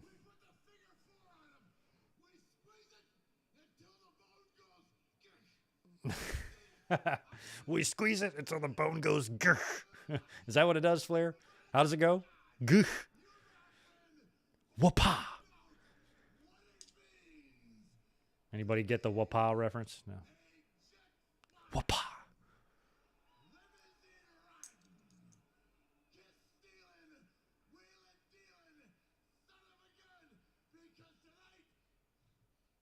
Flair is going to blow himself up before he even gets in the ring.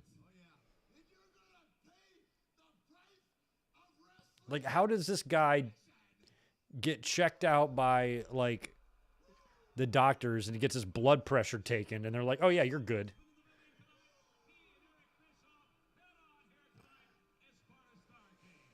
I was just saying the same thing about blood pressure. I'm sure they have to take it before shows. How does it go? How in the hell is he coming up okay?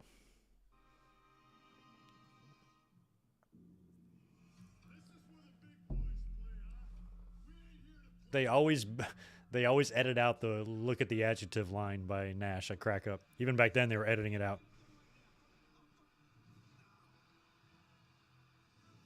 The big setup. Oh, hey, Elizabeth.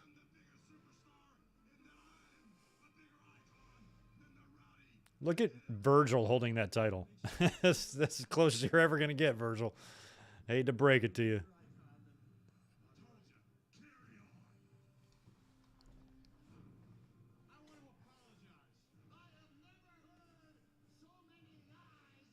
Dude's baked, too. Flair or me? Flair looked a little bit energetic to be baked. But I don't think when I'm baked, I usually don't have veins bulging out of my head and neck. I'm usually pretty chill.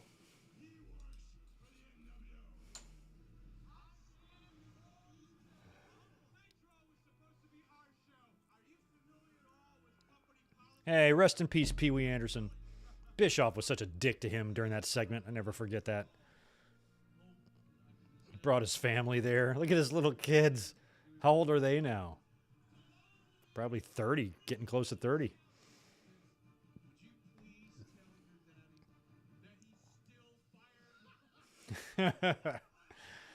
Oh, my God.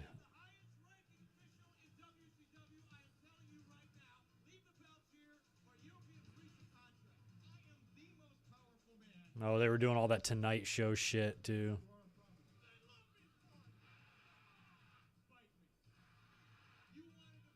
Bischoff, he's such a good heel, isn't he? I've totally forgiven Bischoff for every asshole-ish thing he did back then, but seeing all this makes me want to punch his face. His little sweet cheek face. Pet peeve, the WCW. Just say WCW. Hey, there's no Brett disparaging. I know the WCW sounds crazy, but Brett's allowed to say it. Oh, wow. Packers 31-30 over Ravens win the division title. Right on. Lions picked up an upset today. I haven't paid much attention to football today because, my fantasy team, I'm on a bye, People like me on buys, who don't have to play because we're really good. We sometimes don't care about what's going on because we're on buys because we don't have to play because we're really good. So that's what I was doing today. Dusty had already done the NWO. Didn't he join it already by this point?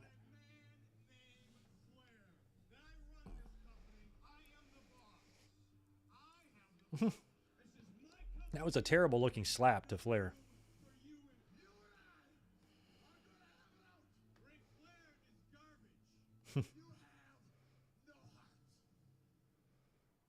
Oh, look, now he's like, oh. See, doesn't he hold his hand like what you would do if you had having a heart attack? Oh, here they are. Here's the kids. David and Reed.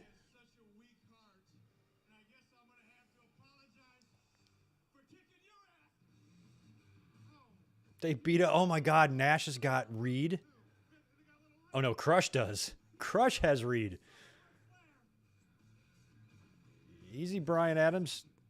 Hey, do you mind if we let a guy who's been in jail just grab a hold of your son and play with him? Yeah, sure.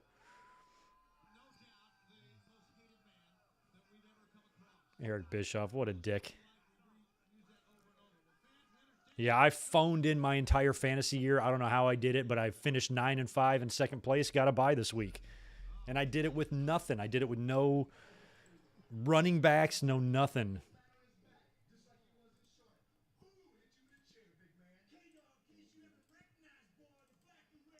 If I can find my my roster, I'll show it to you.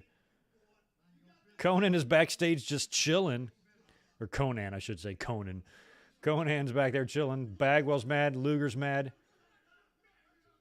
Steiner's mad. Everybody's mad. Come on, Lex. Come on, man.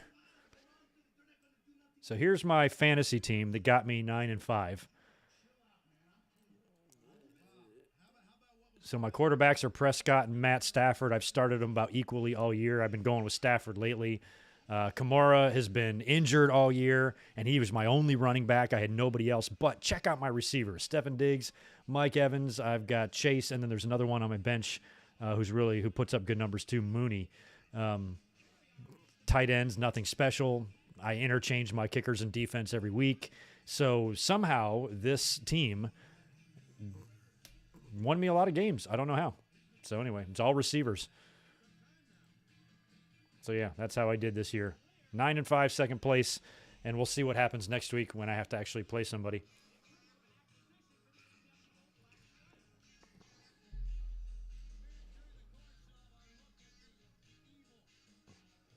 So what kind? Is this a tag? A tag team encounter?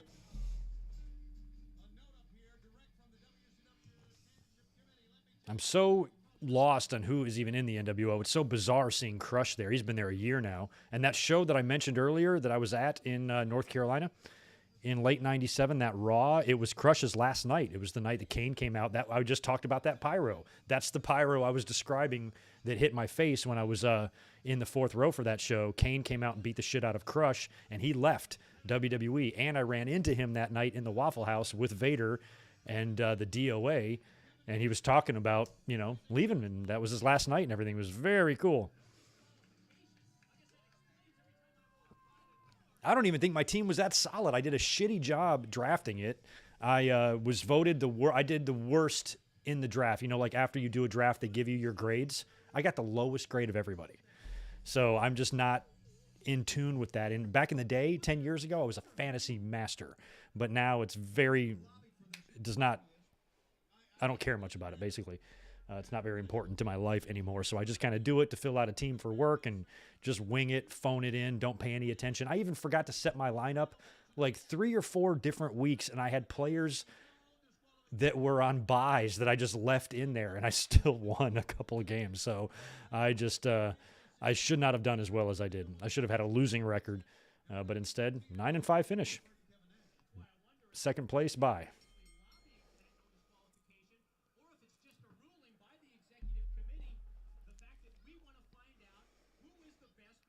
Yeah, I do have a chance. Yours is a pretty good payout, $640. I think we've got a $500 payout for ours for first place. Oh, maybe more than that. We all threw in 100. It might be more than 600. I know there's 10 or 11 of us, so we got over $1,000 pot. I think we pay out for a second, third, something like that. So basically, if I win, it's just free bonus money that I wasn't expecting. I'll buy you guys a Christmas present. What do y'all want? Xbox? So this is Norton and Adams against Finley. And who? And Jerry Flynn, huh? Jerry Flynn, I guess I did see him come out in the entrances there. It just wasn't registering that Jerry Flynn has a Starrcade match. I wasn't expecting that.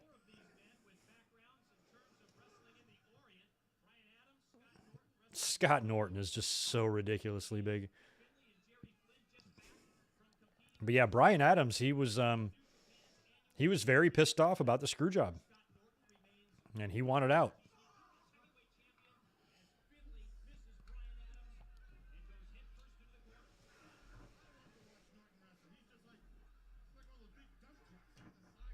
Oh, is that? I didn't even know that. Thank you for that heads up. I'm going to do a little research on Starrcade 93 this week. So the Sid stabbing incident led to Flair kind of filling in for him against Vader, and then Flair would win the title. I remember them talking about it on TV, but I never saw Starrcade 93, other than I think I rented it from the video store one weekend night when I was in high school and watched it.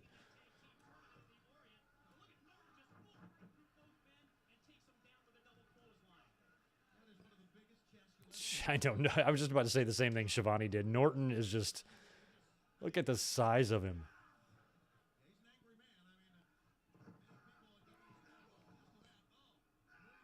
And they had him kind of teaming up and feuding a little bit too with Ice Train, who's another guy who's just huge. He's almost like 50 pounds thicker than like someone like Will Hobbs, if that's even fucking possible.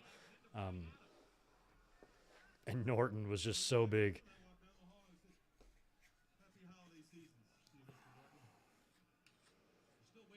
Oh, wow. I didn't even know that they taped episodes with Sid holding the title. I might have...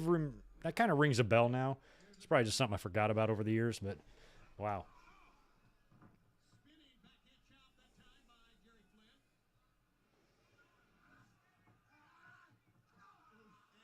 Yeah, it sounds like a couple times Sid, really was his own worst enemy. That shit that happened with Arn screwed up his run there. Softball season, put the brakes on a couple of his pushes. And then even when he was there in like 92, when Hogan was leaving and he was in WWE, I think WWE really was going to position him to be the fill-in for Hogan, but he was apprehensive or something, or he wanted to be a heel or whatever. And they're like, no, you don't understand. We're about to give you everything here, Came back in 95, didn't do much. And it wasn't until they were desperate in 96, that same show that I just talked about that I was backstage at the Joe, that was when he returned to replace the Ultimate Warrior, because Warrior no-showed that night. And then he came back 2 days later or the following week on the pay-per-view and wound up beating Shawn for the title at Survivor Series. But then, even after that, he was gone again. He was gone for another softball season. And I know there was a car accident that he was in, I think with Davey and maybe Furnace and LaFon or something. They all got hurt. Yeah, that's what I'm talking about now, David. Sid's departure in 97, I think, was half softball, half that car wreck. And then he did come back in the summer, though. He came back in like June or something, only for a minute, and then he was gone again. So that was pretty much the end of Sid. I mean, his title run was pretty much the end for him. Like when he left, he didn't even work the In Your House. He was supposed to work Brett at Revenge of the Taker, and he didn't. Austin took his place. And then he didn't show back up until some segment on Raw in like July or June when they were starting the USA Canada thing. He came out to the stage and he was there that night, but I don't think he wrestled. So he was just pretty much gone right after dropping the belt. Sad.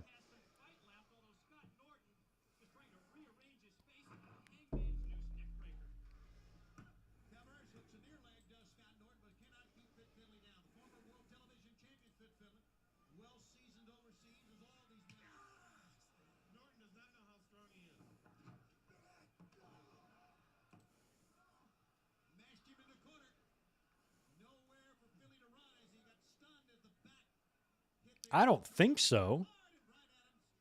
No. Will Hobbs is not Ice Train's son, is he? No. Can't be. It looks. I don't know. How did I miss that? No way.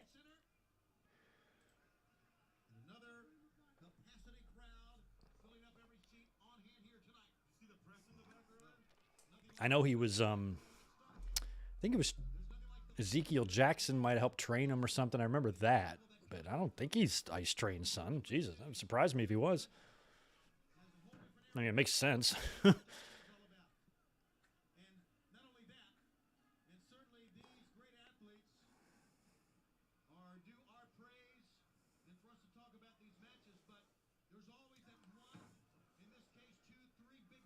Yeah, I feel like Sid was, I remember when Sid came in as Sid Justice in WWE, he was over.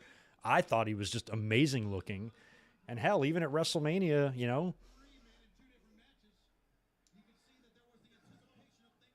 they didn't even beat him. They had the DQ and stuff. So I thought he was going to be the man there, and then he was gone.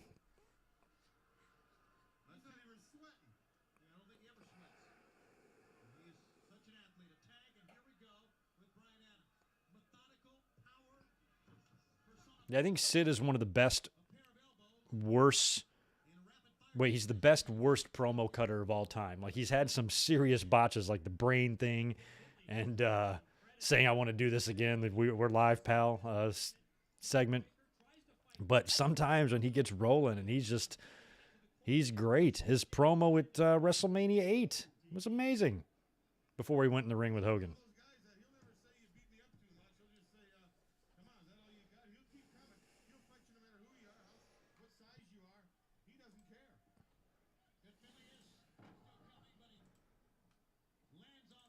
Well, while this tag match is going on, let me see if this. I probably am not going to be able to drop this into the software. Let's see if it's going to let me here. Hulk Hogan didn't indicate this would be his last Hear dance. it? I don't I'm going to turn care. down Starrcade. I don't give a damn about the memories of Hulk Hogan. The only thing they'll remember Tell me this is ain't the that funniest Sid shit. Justice is the man that ended Hulkamania. Now you, Hogan. Is it in? I curse you. I curse you and every Hulkamaniac. Because I rule the world. Let's get back to ringside. Tell me that's not the funniest shit you've ever seen. Oh my God, funny stuff. I found that on like Twitter years ago and thought it was if somebody put that filter on it or whatever. So funny.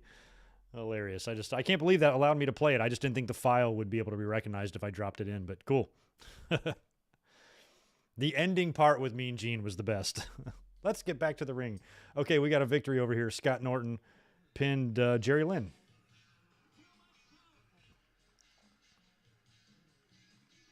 Too much power. That's one of my favorite things I've ever seen. Seeing Sid with that face. I don't give a damn. All right, the NWO picked up a win. Virgil and Crush and Norton.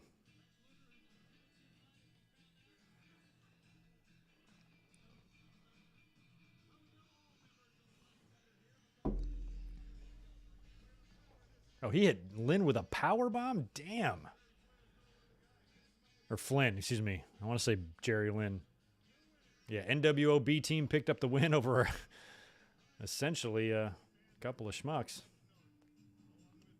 Not to call Finley a schmuck, but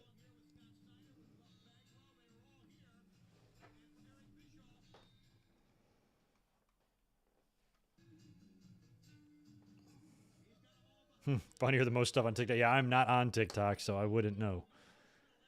I don't tick and I don't talk. I don't instant any grams either.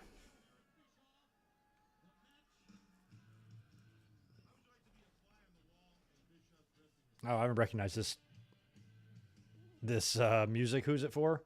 Why can't I pick it out?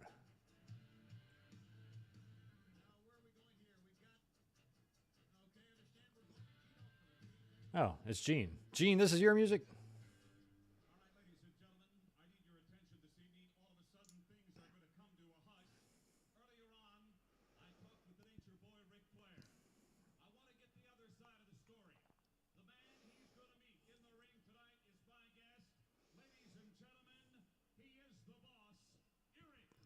Eric. God, I don't know what that music they were playing a minute ago was. I recognized it, though. And here comes Eric Bischoff. Oh, what an ass. Oh, that was Eric Bischoff's music? Okay, I thought, well, now they're playing a different music for him.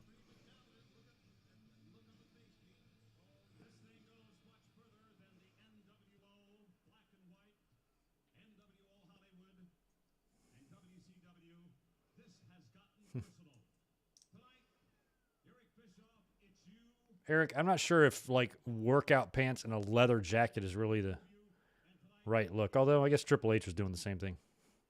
You're right, Gene. And before we go any further, I want to say that everybody here in Washington, D.C., and including the First Family, hi, Bill, hi, Hillary. Washington, D.C. Oh, yeah, so this is 98. So, yeah, this would have been I just want to say that I am during Bill's sorry midway through his second term. He was elected in 92. that I know I've caused Yeah, his hair is terrible. not only Oh, Fitz's hair. Yeah, Fitz's hair is terrible, too. Sorry, I scrolled too far. fans around the world. I know I've caused pain. I know I have spoken untruths about I've spoken untruths. I've spoken, what is it, alternative facts. I am profoundly saddened by the decision that Ric Flair has made to participate in this match tonight. I feel badly for his family. Most of all, I feel badly for Ric Flair because Bischoff, how dumb do you think we are? here is a man that is pushing himself beyond his physical abilities. So that was Bischoff's WCW music. I have a download of that years ago before everything was so widely available, like years before YouTube. I got like a big, I actually, you know who I got it from is somebody in the community, Dom Tony, back in the day on his hotline and stuff. I used to talk to him all the time. And he sent me this batch of, I guess, 4 CDs. He called it Anthology instead of, because WWE had released Anthology at the time. But this was all crystal clear themes of everybody. And like everybody from back in the day, like Rougeau Brothers and like all these crazy names, like basically every WWE wrestler theme song ever was on this thing.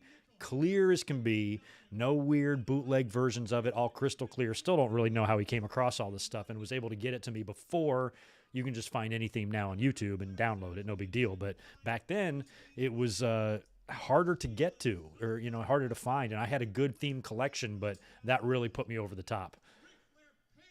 To have themes like Texas Tornado, and Mr. Perfect, and themes that really weren't out or even released, even on the Anthology DVD or CD set they released, they left out a bunch and put in a bunch of stupid shit like the SummerSlam 2002 theme song. Who needs that?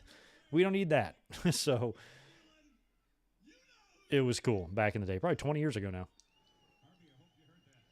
All right, I didn't hear anything Bischoff was saying. Fuck him.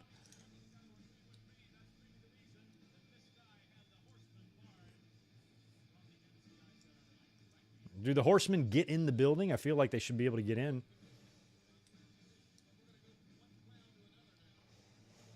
We got a Hogan for President sign in the audience.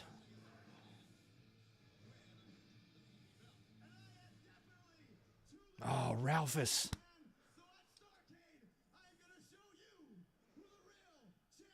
Who's that guy? Sonny Jim. Oh, good. Beat up Sonny Jim. Can someone drop a net on these 3 clowns and get Look at Ralphus. so what? When you get put in the crushing power of the lion tamer, you will submit, and I will show you that I am really the greatest minute champion in WCW history. Thank you and good night. Oh my God, they're playing his Y2J theme. Ugh, why do they do this?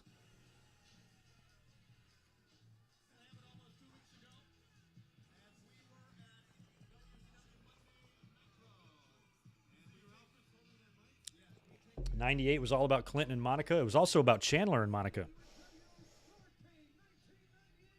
Big night in London for them.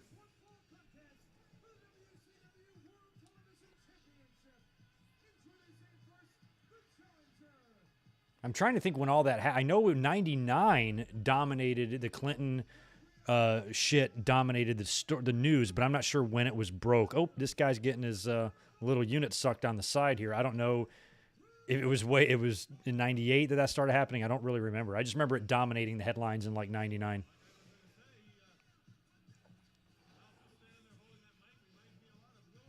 Ralphus with the finger wag. Wag that finger. I mean, if he wagged that finger at me, I wouldn't do anything. I'd say, yes, sir, whatever you say. You don't want the Ralphus finger. Cannot believe they're playing Y2J during this. So stupid. Was Ralphus better with Jericho or Smiley? Jericho, 100%. I don't even remember him with Smiley.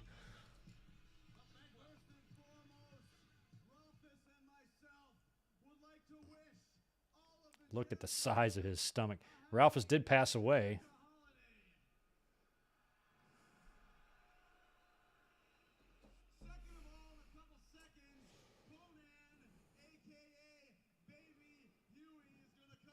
Oh, he's taking on Conan? All right.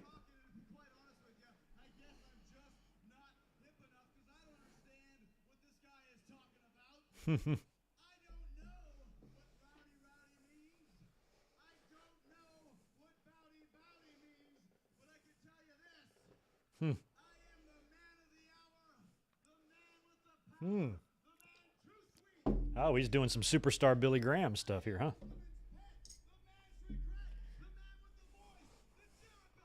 The women's pat, the man's regret. What you see is what you get, and what you don't see is better yet.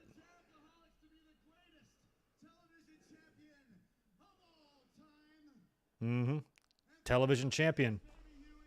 Right back there on that wall, y'all.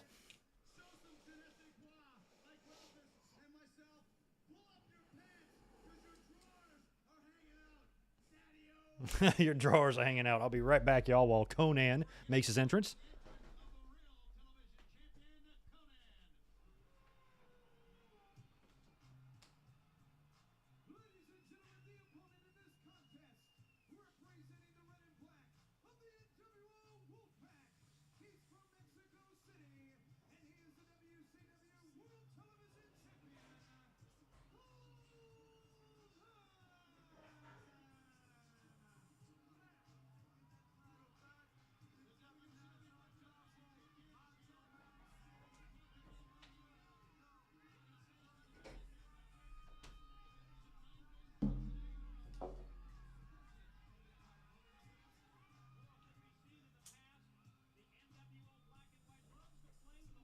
All right, we are back.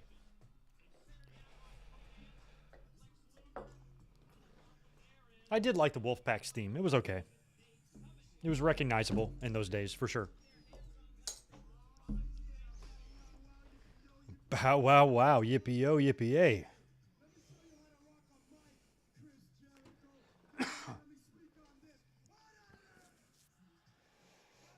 Conan's given me a shout-out on his podcast before. Exchanged a couple DMs with him.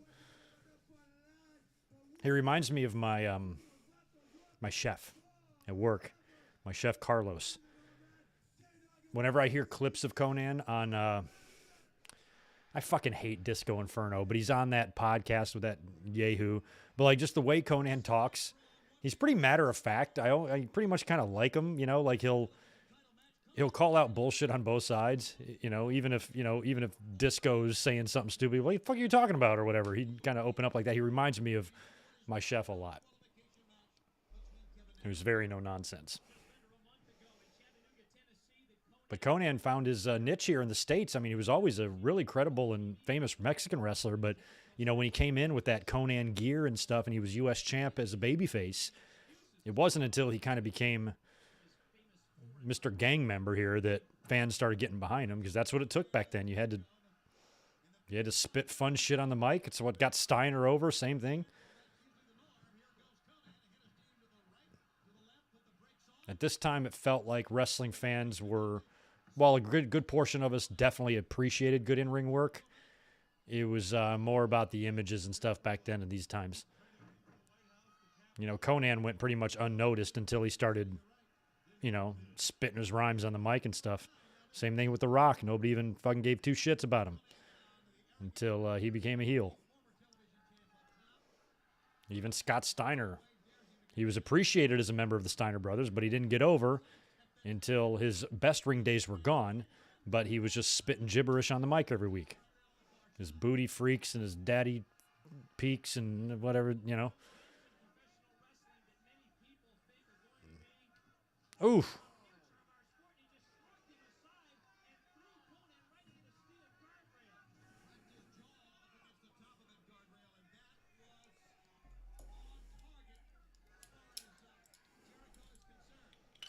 Yeah, Conan as Max Moon was pretty quick. I even think Paul Diamond had a longer run with the Conan or with the Max Moon costume than Conan did.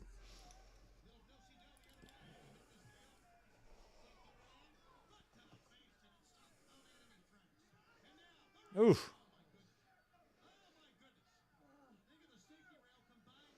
So I didn't know this. I heard them say this. So I guess Conan is the real champion, but Jericho just stole the belt or something. He's walking around with it. Is that what I'm understanding?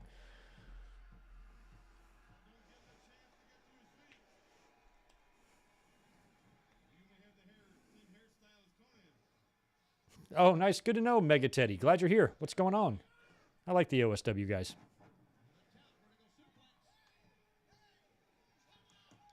I would love to do reviews their style. I'm just too scared. I'm too scared to show all that footage on my, thing.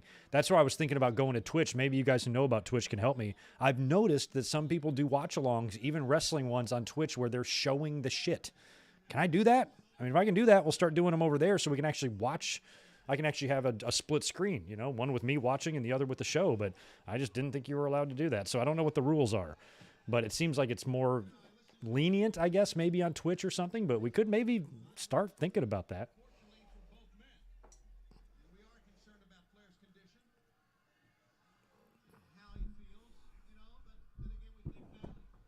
Remember a few weeks ago when I was trying to clean all the cat hair off my mic and I blew on it? Sorry about that. I'll never do that again.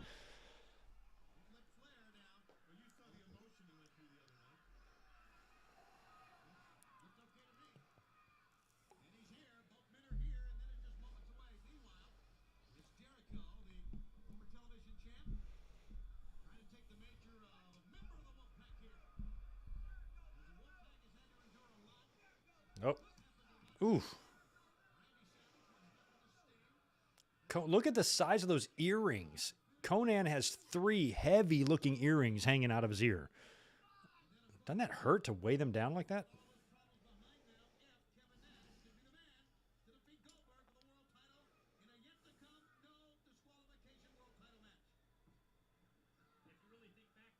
Yeah, Conan has a lot of size to him. I can understand that, that he'd be viewed as, kind of a giant somewhere like, AAA where you have mostly smaller guys. Yeah, Conan didn't have that recognition in the States. When he came here, that reputation from Mexico didn't follow him very much with the casual audience here. So while there were some that knew, while Mike Tenay could educate us, he didn't get noticed by American fans until all this shit was going on, which is a crime, but also good for him that he was able to make names for himself. Ooh. In 2 different areas, being very different people,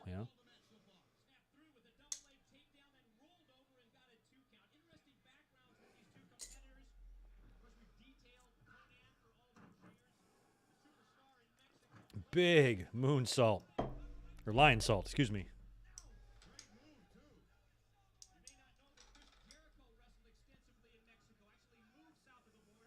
Yeah, thanks. See, Tanay's educating us. We all know about Jericho's time in Mexico.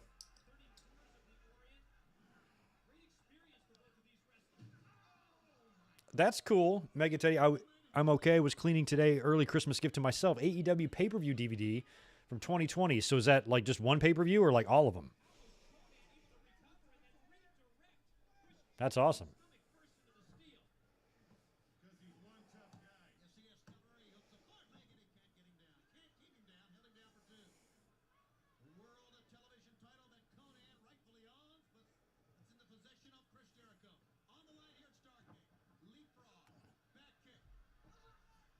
Ooh, he was going for an X Factor. Jericho countered. I have no idea who wins this match, so. I was about to say, you can't. Conan is huge. You cannot slingshot him.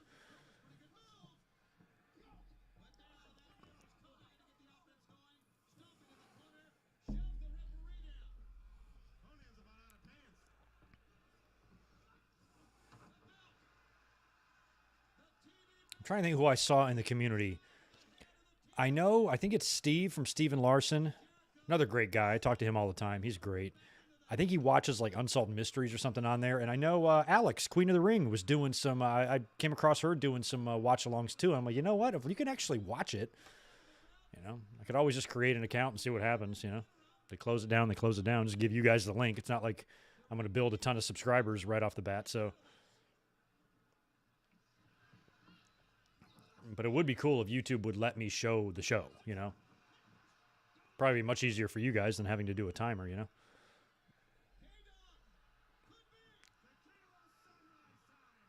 He's got it locked in. Looks good, too. Jericho is not in rope position.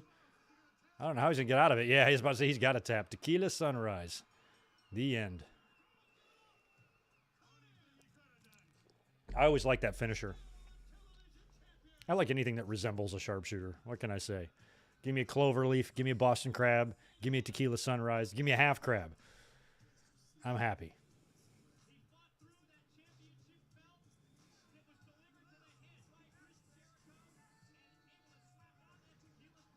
That happens all the time. They'll use a weapon. The weapon will be laying in the ring, and the referee still won't put two and two together. Hence why they're referees. Look at the Giant. And Stagger Lee. Rest in peace, Lee Marshall.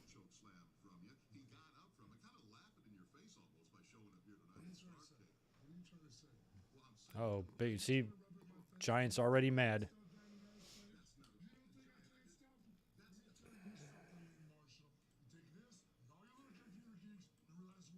You're little computer geeks.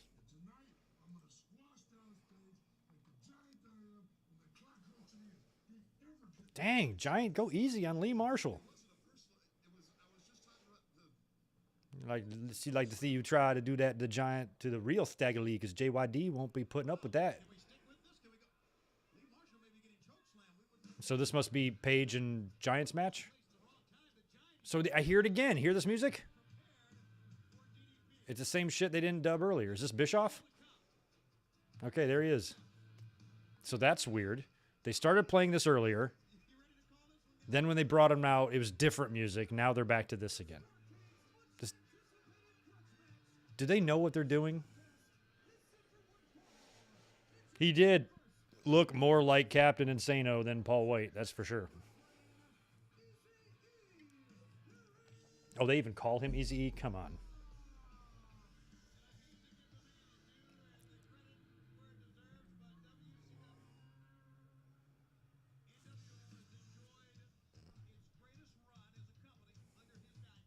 Fucking Dave Penzer. Or is that Penzer or is that Capetta? That's Penzer, I think.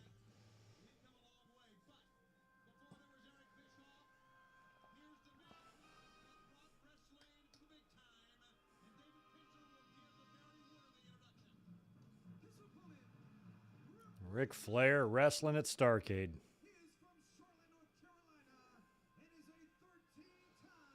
Oh, which one would I reverse? Brock ending Taker's Mania streak or Nash ending Goldberg's streak?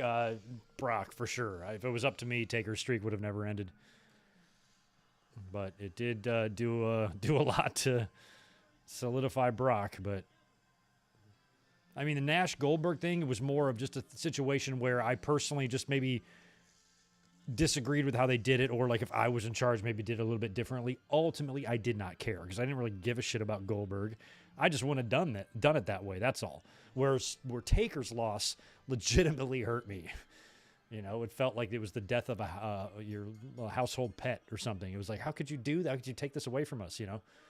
That was the feeling it gave me. Where Goldberg's gave me no emotion. Wasn't mad. Wasn't sad. Wasn't happy. Just didn't really like WCW much at this time. So didn't give a fuck what they did. But definitely thought it was an odd decision. Oh, the chase is on. Bischoff has been caught. Flair is raining blows upon him.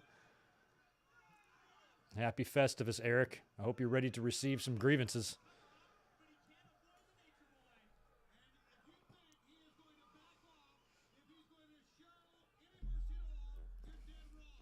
I guess I hadn't picked up on the when Flair wears red, he loses. I guess you're right. He didn't win. He wasn't wearing red when he won the Rumble either, was he? He was wearing black, I think. He lost to Brett in red. Lost to Savage in red. Lost to Perfect in red. And probably loses a lot in WCW in red, too.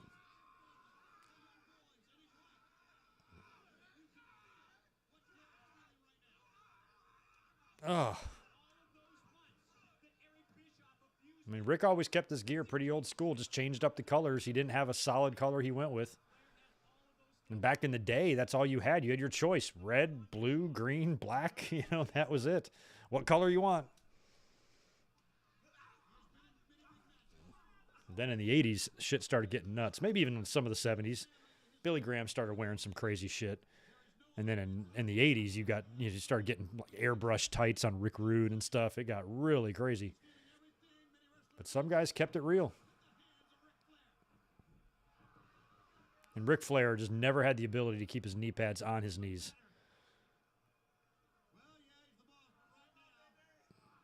Lost to Vince in red. Thank you.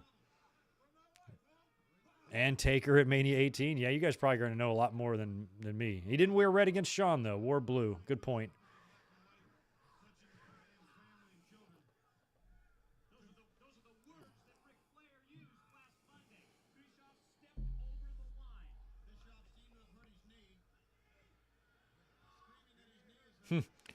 Yeah, Brett, I can see that. But Brett does not strike me as the guy who would volunteer to get color if he was booked to lose.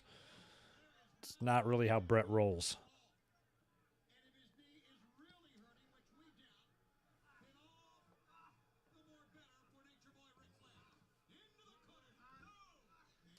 Although Brett was not much of a bleeder.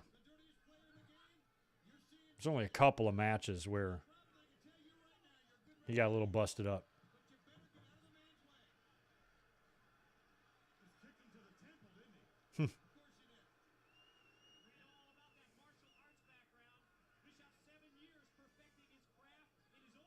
Flair wearing black tights against Brett, the match in Saskatoon? My memory says red, but I could completely not remember. We can just look it up. You guys look it up. Just Google image it. Brett Flair 92 Saskatoon. Tell me what color tights he's wearing. I thought it was red, but you might be right.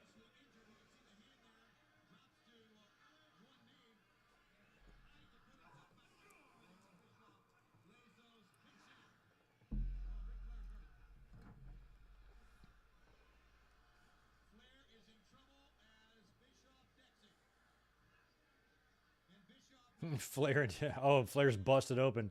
How do you guys know all this Flair shit and I don't? He's that vain. He intentionally wears his knee pads because he thinks he has skinny calves. Everybody's knee pads falls down, all of them, everybody. But his just stay down. I never understood that. Brett's would fall down all the time.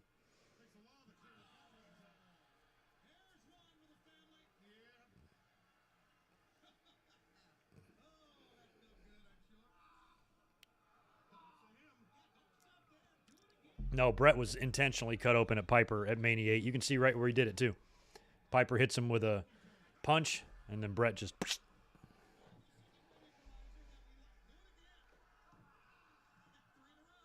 Flair just loves to bleed. He's even willing to get color with an opponent like Bischoff. I don't think I've ever seen Bischoff with his shirt off before, and I don't think I ever need to see that again. That's enough. That's about enough, please. I still have to eat later.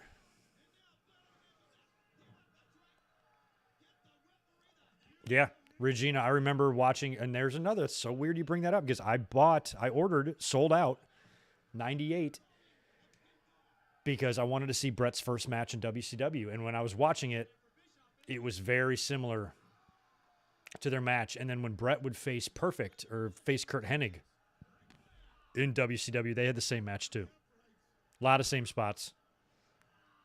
A lot of similarities.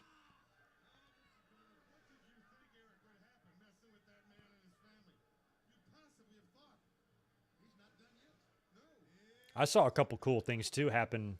Like when I would go to so many shows, a lot of times we would go to like a series of shows. So if it was like a pay-per-view weekend, what that basically meant is we would go to the house show Saturday night and then the pay-per-view and then the Raw, and then the Raw taping. A lot of times it'd be like 4 or 5 shows, but sometimes we'd even go to like 2 house shows before the TV show, and you would see them working shit out on the house show, practicing spots, and then when you get to TV, you'd see that spot, and I'm like, holy shit, I just saw them do that last night. So, it kind of gives you an idea how they, plan some of the shit out. Or sometimes they'll test a finish at the house show, and if it gets a good reaction, they'll do it on TV. I saw that with my own eyes several times. Figure 4, and there's no referee. Little Nate.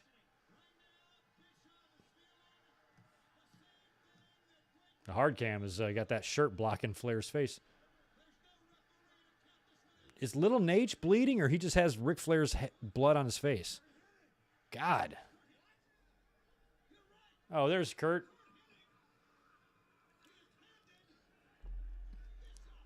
Wow, Hennig out there in the blue suit. Looking a lot like 1992 Kurt Hennig right there. The executive consultant. Bischoff's not going to win this way, is he? With the Nux? All right, cameraman, you can change the angle of Flair's crotch.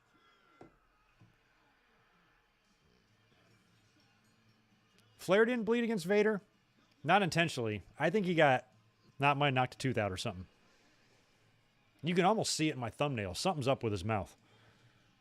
So Hennig, I guess, turns on Flair again. Just like like the year before at Starrcade. Or not Starrcade, Fall Brawl. So I guess this is a slightly before Hennig would become a West Texas redneck.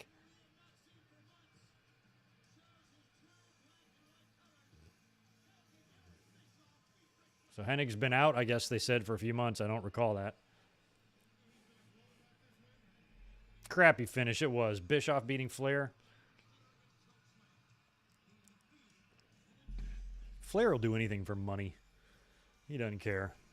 He will sell out quicker than anybody. Yes, I do, Donny, Patty. I liked the angle or the segment when Arn Anderson passed his spot to Hennig. I'm like, you know what? Honestly, you can't find a better guy to fill that void than someone like Hennig, who's got just as good a reputation and has just as much success as Arn. Some would argue maybe even a little bit more. And then he turned heel instead and joined the NWO. I'm like, he would have been a great fit for the Horsemen, especially with his history with Flair.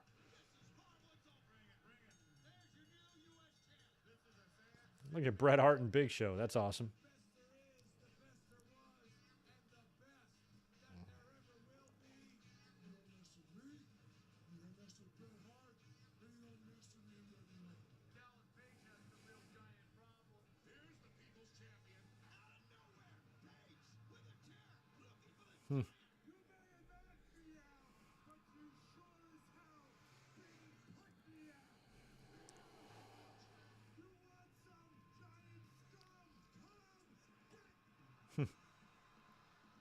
Who was in that shit, that dumb Rap is Crap song they had? It was Flair and Wyndham, and was it both Wyndhams?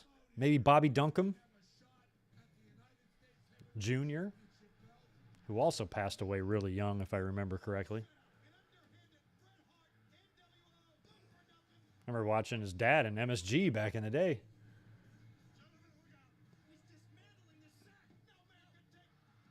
Ooh. It was a weird side bump by Page through that crash pad.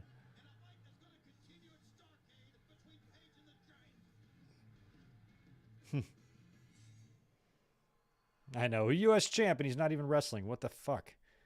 They put Norman Smiley and who else on this show, and they're leaving off Bret Hart? Who the hell did Norman wrestle? Oh, Prince Ikea. That's right. Still some of my favorite music of all time. This NWO black and white just fucking cracked me up. Giant looks good here. 2 more months.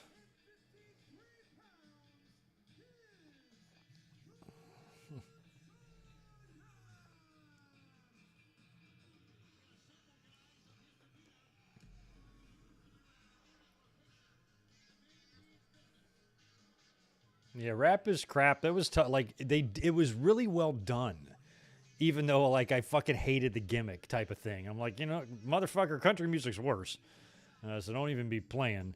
But it was so well done, it didn't even make you mad. Like if it would have been poorly done, then I would think it would have almost been like disrespectful or something. But it was just like Hennig is so funny. Like they made it okay. They made something that really shouldn't have been okay. Okay. And plus just the hilarity of it is that it's a country song, and country music ain't got no business throwing shade at other forms of music. That's for sure.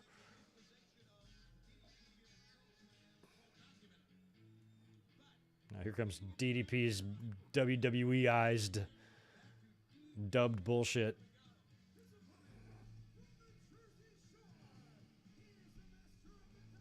Exactly. Jerry Flynn had a match on this show and not Bret Hart. That's WCW for you. That's the epitome of WCW. Classic WCW. God, this music is so terrible.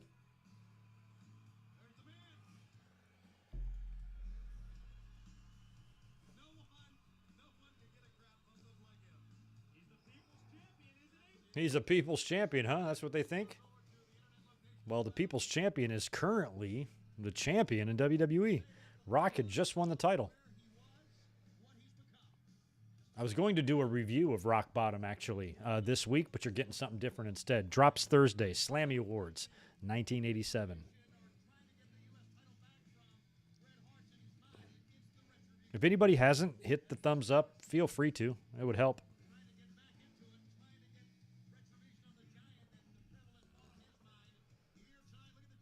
The Giant's just chilling. It's an interesting camera angle. Looked like the Giant was on the hopper.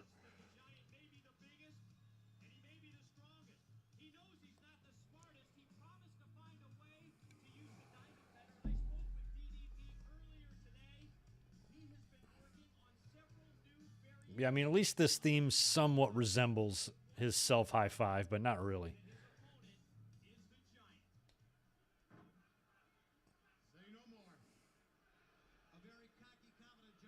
Cocky, confident Giant. And DDP.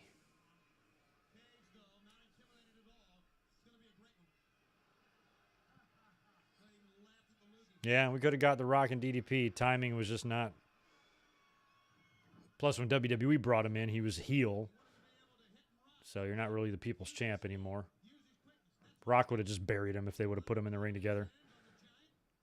WWE, especially if in WWE. You think WWE would have allowed Paige to get her win over The Rock? Fuck no. Nice. Clotheslines him over the top.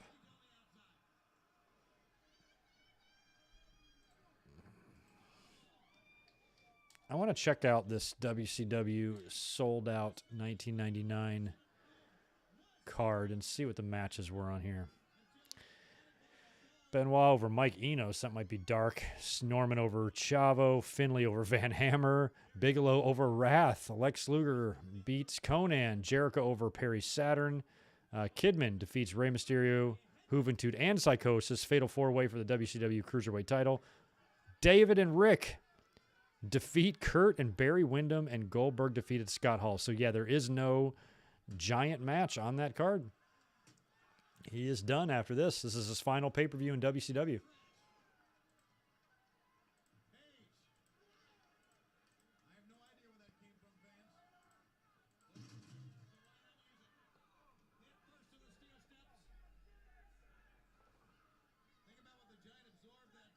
Yeah, the WWE's cheapness when it comes to springing for theme music pisses me off, but sometimes it's so random. Sometimes it's dubbed on one show but not the other. Who makes that call? I think a lot of it's just so disorganized from when they originally started dubbing stuff, and then maybe they didn't have to on other platforms, and then it just started getting all mixed and matched, and now it's just a crapshoot. You don't know if you're going to get a dubbed version or not.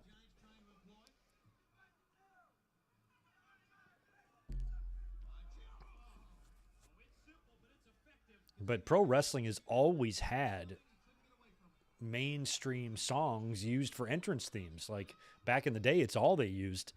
Even Hogan came out to Eye of the Tiger and shit, back in the day.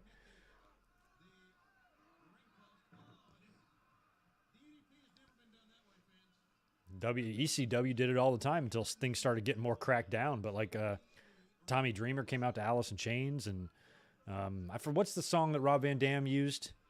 That's Somebody. I think Shane Douglas even had I forgot what Shane's theme was. Might have also been Alice in Chains or Jane's Addiction or something like that. Sandman obviously had Metallica, shit like that. And so to see AEW incorporating it a little bit with CM Punk, with Jungle Boy, with Ruby Soho, might even be somebody else. Sprinkling those in is cool, and I think WWE should do the same thing. They just don't because they're assholes. They literally want to control every single possible aspect of somebody's life and career, and it's really annoying. Yeah, Black Sabbath, Iron Man for LOD. Yes, a really good example, especially back in those days, Pantera, thank you. I was trying to think of who that was. I mean, the crowd would sing that, They would sing RVDs. They would sing Sandmans. Oh, shit. Something went wrong. Playback error. Dismiss. My stream just buffered, but that's okay. We just followed the timer here.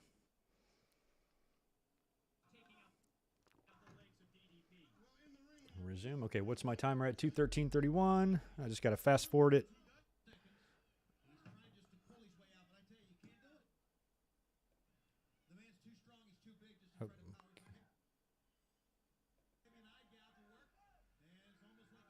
Pause one more time.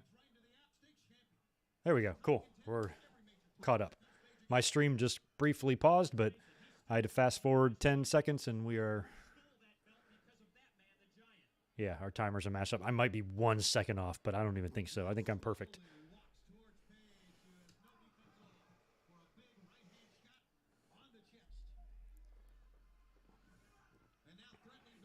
Oh, Deep Purple. Okay, I was...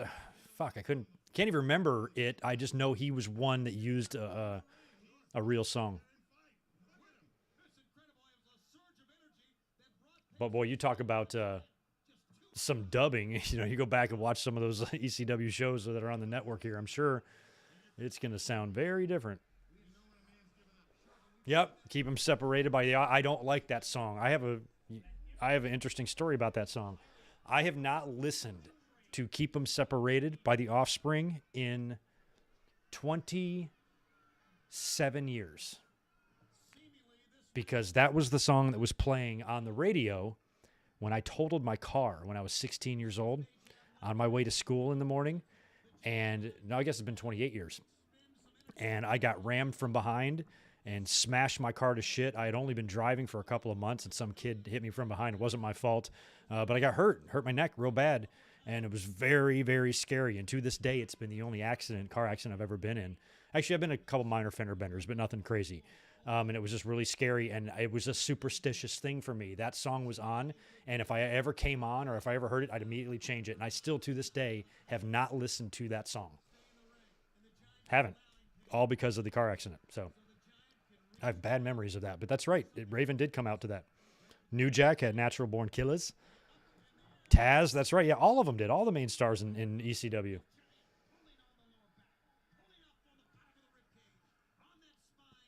But yeah, I basically just didn't listen to Offspring at all after that, just because of just superstitious nonsense. But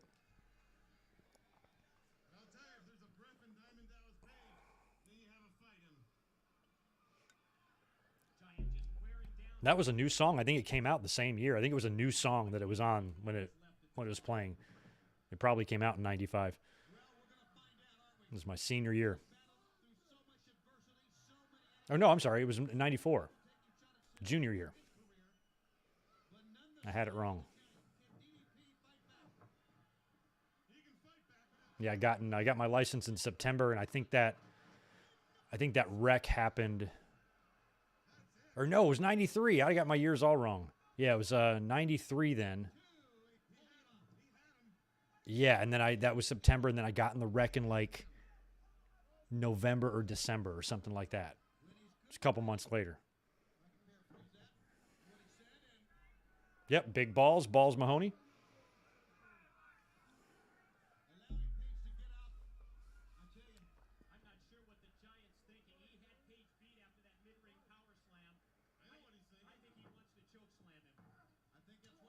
I recognize the referee, Billy Silverman.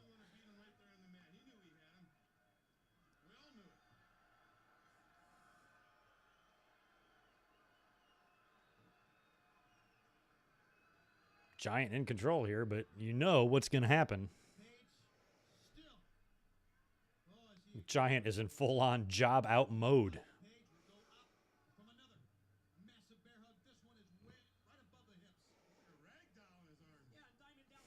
Yeah, we all have our I'll never listen to that music again, and that's true.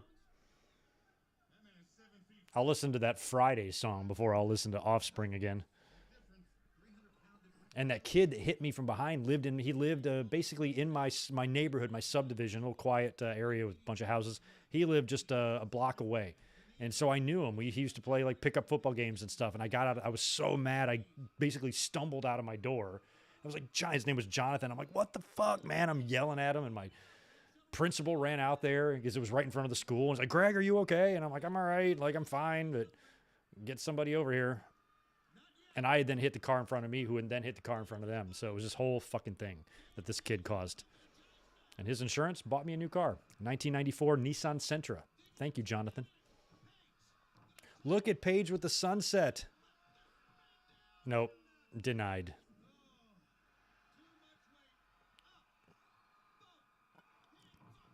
He was driving a blue Jeep Cherokee. That's what he hit me with. Like a light Carolina blue, actually.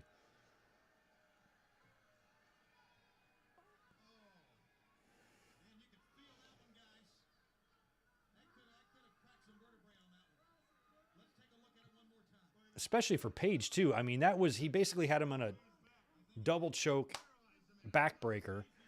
And Paige at this time ain't young.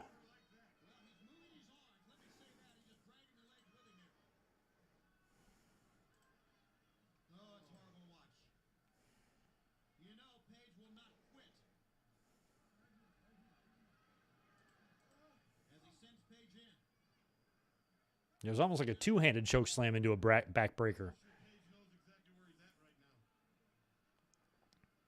Who sings Debonair? Jericho and MJF. Who else? That was good.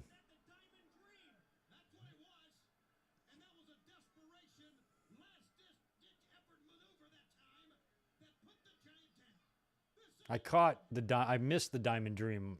Float over DDT of some kind. Is it the same thing that The Rock did? He does something like that. He kind of floats over like a back body drop attempt and hits you with a DDT. I'm not sure if that's what Paige did, but... Damn, does Paige have a gaff on his shoulder? Or it might just be some confetti or something. Ooh. I don't know what the hell. It looks like he's got a chunk taken out of his skin. Who's out? Who's coming? Oh, Brett. Well, at least Brett's on the show. Oh, he hit... Oh, and Paige hits Brett with a low blow. Oh, come on, Brett. Brett's out.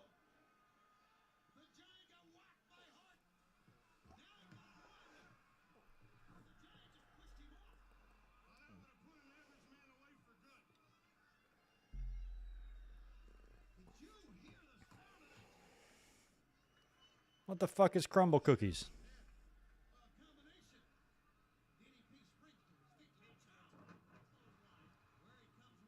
Big top rope cane-like chokes or clothesline from DDP to show. He's going the other side now. Or the Giant, I should call him. Two of them. Wow.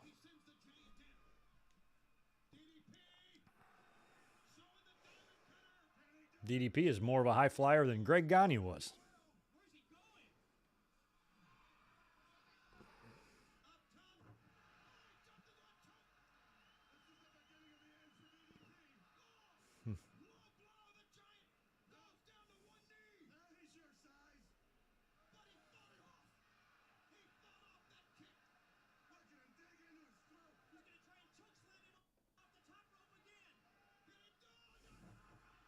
Big wow. Did he hit it? He did get it. That's it. Look at him planking. He's out. DDP was doing a good job, all of 98, kind of pulling out that cutter.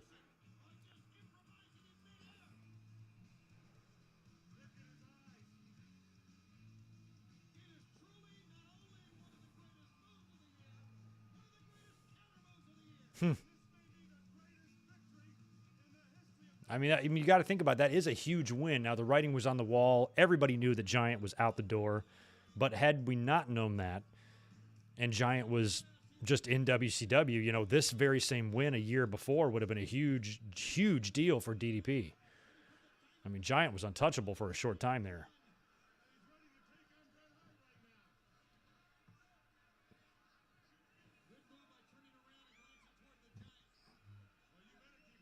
You better get out of there, Paige, because Giant's coming too. There he is. There he goes.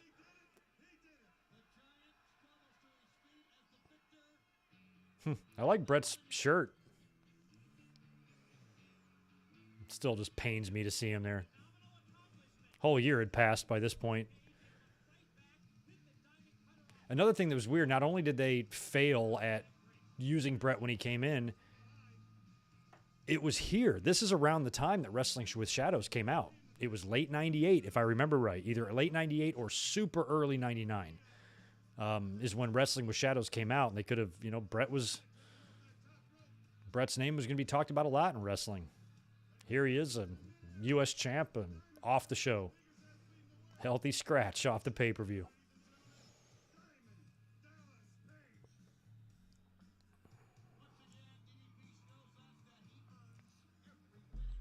Best cookies. I'll have to ask Elizabeth's probably heard about this. I'll have to ask her.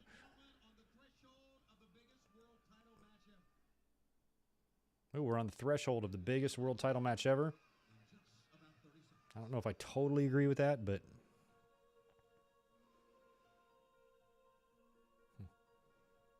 now Paul White kind of became the Big Show 6 days later on Valentine's Day, if we want to get technical. Actually, he wouldn't even be the Big Show then either. He'd be Paul White. He wouldn't be the Big Show until like the next night on Raw, or maybe even the week after that. I don't know how long it took them to name him Big Show. It might have been a whole nother week. But he debuted on the 14th. By the time they got to WrestleMania 15, another show I was at, he was Big Show by then. Oh, here's Michael Buffer.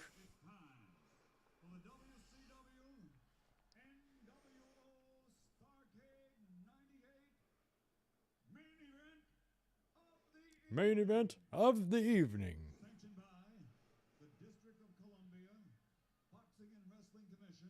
Did they basically just show us a recap of the opening? They did, didn't they?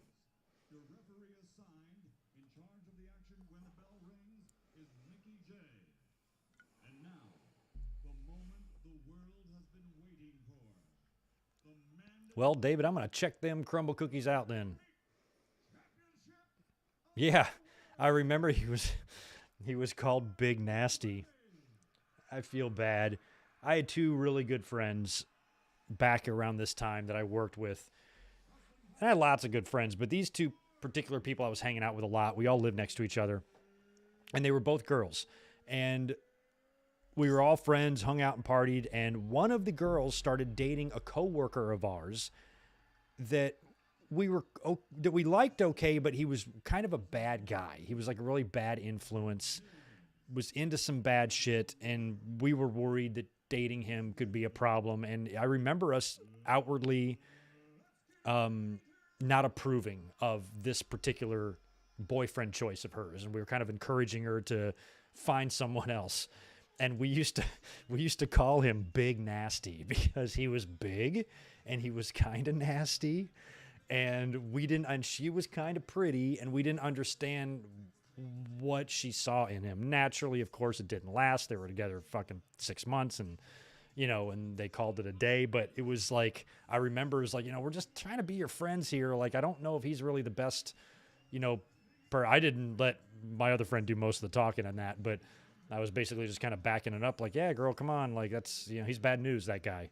But I remember we secretly, not in front of her face, we called him between the two of us, we called him Big Nasty. And I think I might have even coined him that because of Big Show using Big Nasty first. So, yeah, Big Nasty. Every time I just think of those two words together, I laugh, and I think about this guy that my friend dated.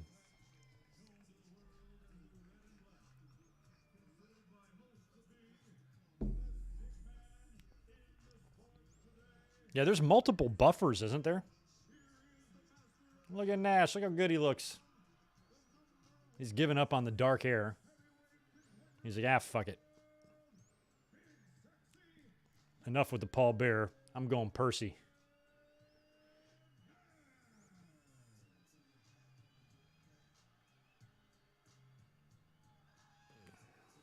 I don't recall his price tag. I have a hard time believing he got $200,000 a pop.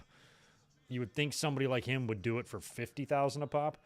I don't know exactly though, but Jesus. There's no way he was doing that. He would announce most Nitro main events. I mean, he's getting $1 million a month. No way. I don't know what his. I know the price tag was hefty, and he got a lot of money for doing nothing. But $200K per appearance, I can't. Not even for a ring announcer, I can't imagine that.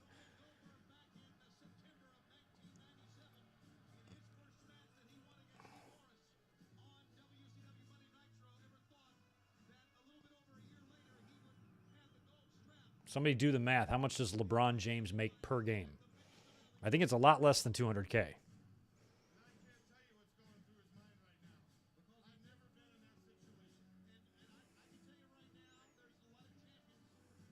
Oh, look at this little kid. So Gage isn't even born yet, I don't think. Oh, yeah, definitely not. Why is there a kid hanging around backstage to get an autograph? I love how they had to show Goldberg give the autograph. That's so lame. Like just one kid sitting there. Wouldn't there realistically be like 10? And two, around this time too, like I will say this, like that championship belt looks really good on Goldberg. He wore it well. Goldberg was never my favorite, but I ain't going to deny the star that they made in this guy and how he probably could have been even bigger than he was.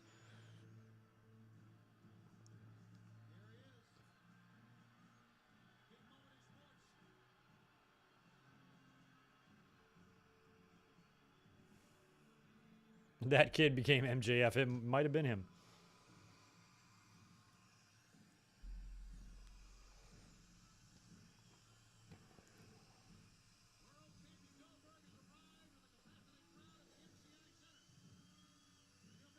The way he breathed in the smoke was kind of cool.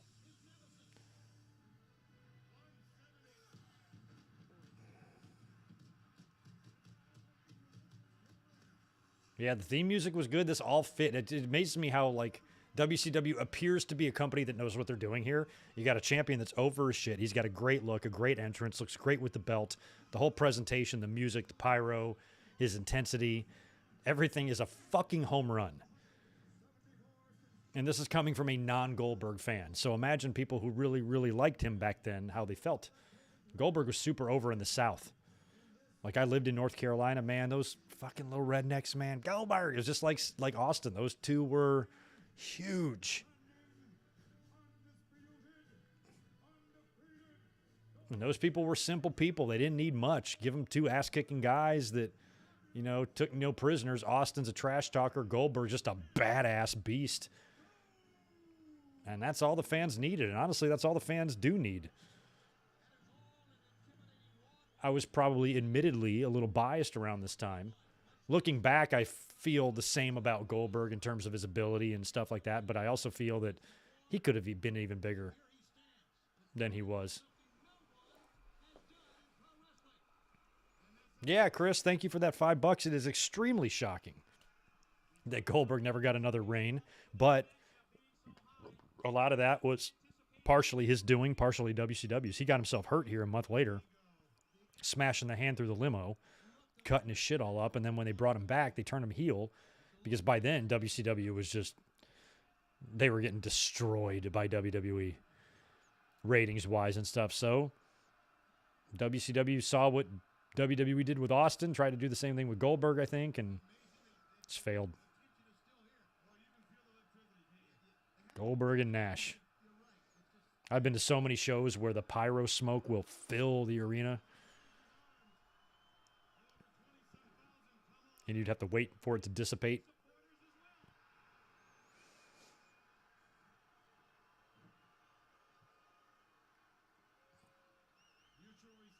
I got Mickey J officiating this.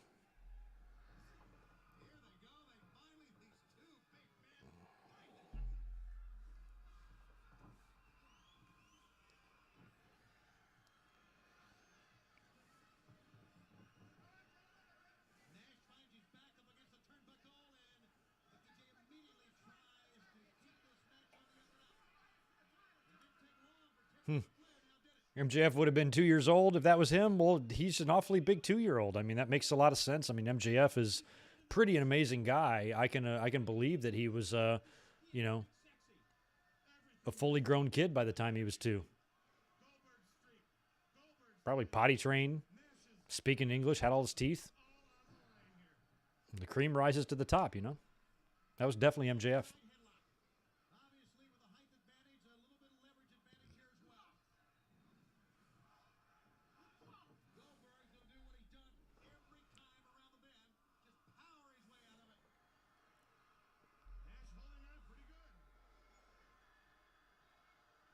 Yeah, because, Nash was somewhat over at this. Not somewhat. He was pretty over as a babyface in the Wolfpack. I think he was more over as Wolfpack Nash than he was Diesel in WWE in a lot of ways, in terms of the response he got from the crowd.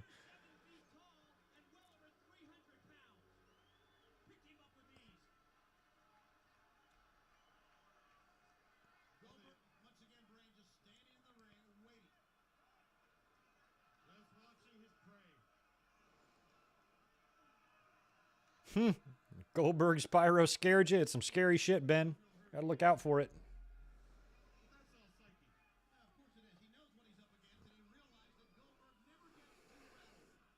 Yeah, Alan, I think the reason for that was because Goldberg got hurt. That would have been when he's about to slice his hand up in the limo thing in a few weeks here. That would put him out about 6 months, I think.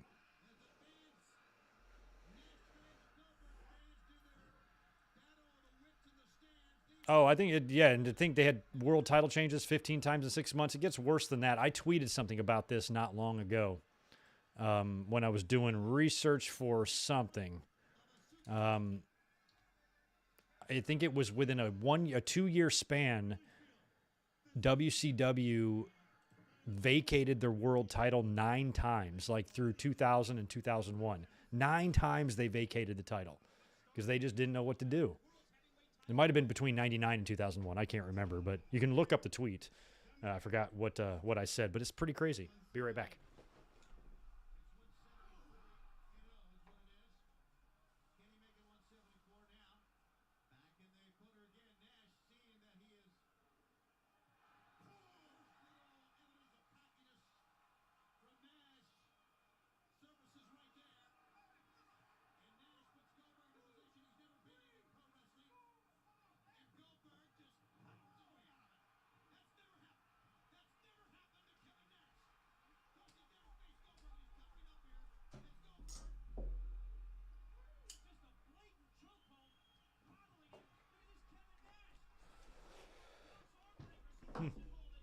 Sorry about that. I'm back.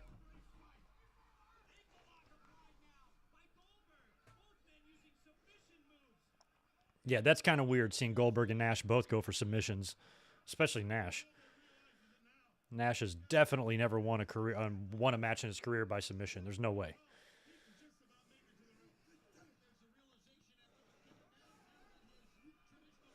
All right, Donnie, Patty, thank you for being here. Sorry you can't make it till the end, but you have a good night. Good luck on your Monday. Good luck to everybody who's off or who's starting their week tomorrow and who's not off, like me.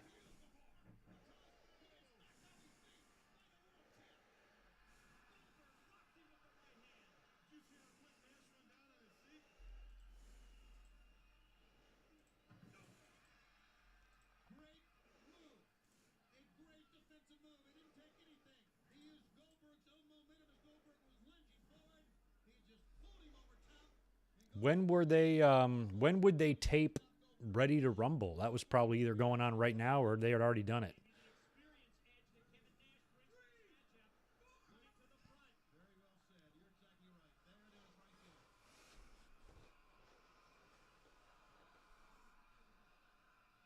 I think there's a Goldberg sucks chant. There were fans that did reject Goldberg, that did see through him. But same thing happened on WWE's end. You had fans who didn't like The Rock because he was way too much nursery rhymes, and they didn't believe him as a true wrestler type of thing. Goldberg got a lot of that too, because they felt his record was manufactured.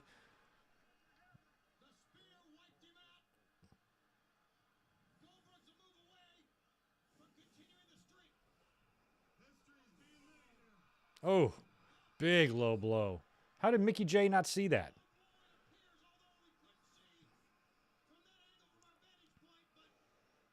Mickey, you were looking right at that.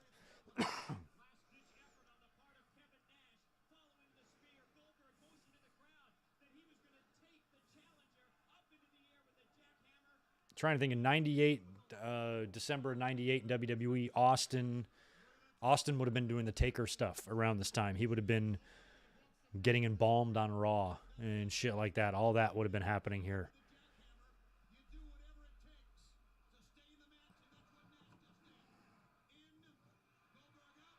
Oh, God, come on, get him up, Nash. There you go. Nice recovery by Nash on that side slam. Goldberg appeared just to be kind of dead weight there. Nash muscled him up.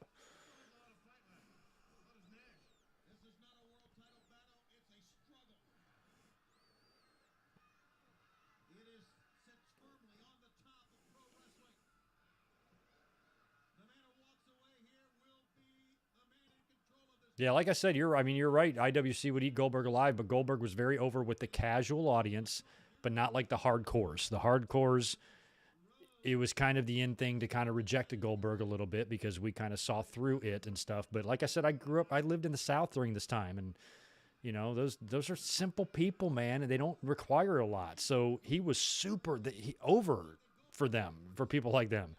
Goldberg they fed right into that. They didn't give a shit about work rate and, all that stuff that us smarks care about. They're simple country folk going to a wrestling show looking for a good time. That's all they want to do. And Goldberg, many times, so did Austin, gave him that good time. But the snobs, people like us, we were always, thumbed our noses at Goldberg because we thought the whole push was full of shit.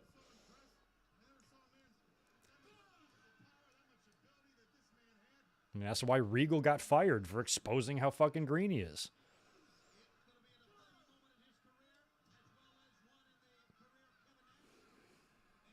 Oh, yeah, Paul Bear got shoved down a sewer. Great stuff going on in 1998, WWE, December 98.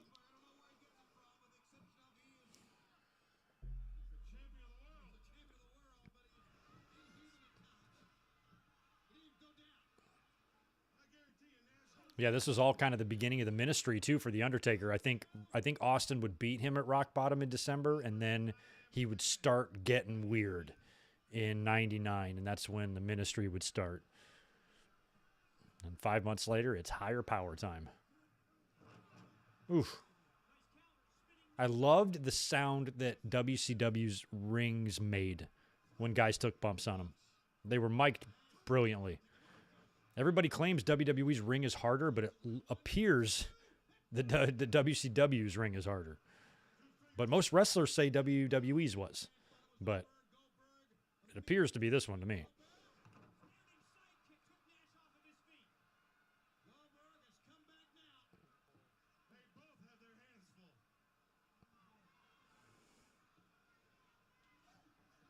Oof, wow. Look at the size of Nash on Goldberg's shoulders. Jesus. These are very basic moves here. This is definitely not Eddie and Angle, to say the least.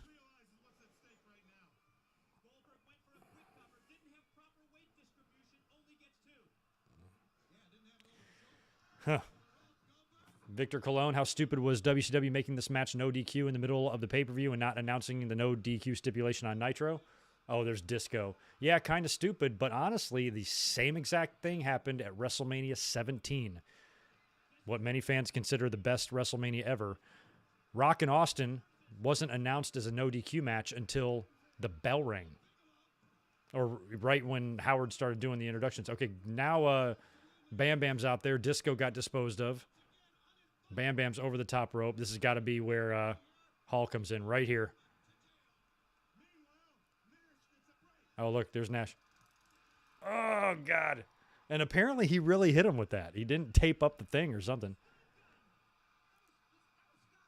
This is actually something I think Goldberg did really well, was the selling of the stun gun. Or the cattle prod. He's kind of like twitching, you know? Like, it's good. Watch him take this power bomb here. When he lands, he'll kind of twitch up. See? He's like...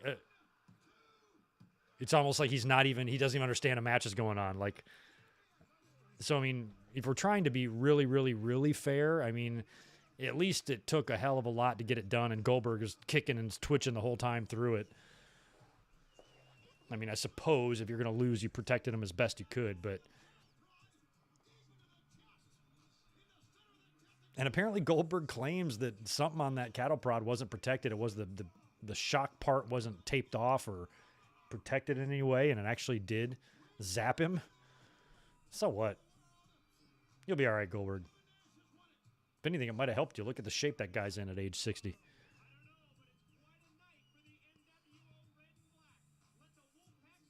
Was this Goldberg's birthday? No way. How did I not know that ever? Let's look up Goldberg's birthday. Goldberg. Date of birth. December 27th. It is his birthday. Oh, that's hysterical. Happy birthday, Bill. Do I think WWE can create this kind of run? Prefer Breaker? No. Even if the fans just naturally and organically take to somebody, WWE will ruin it. Look at Hall in the security gear. I did like this powerbomb. He got really good height on it. Big bump. I mean, it could have been worse. Crowd was going for it. And honestly, I think a lot of like smart fans like myself might have even preferred Nash over Goldberg at this time, but I think the logic prevailed and most of us were like, I'm surprised they did that, but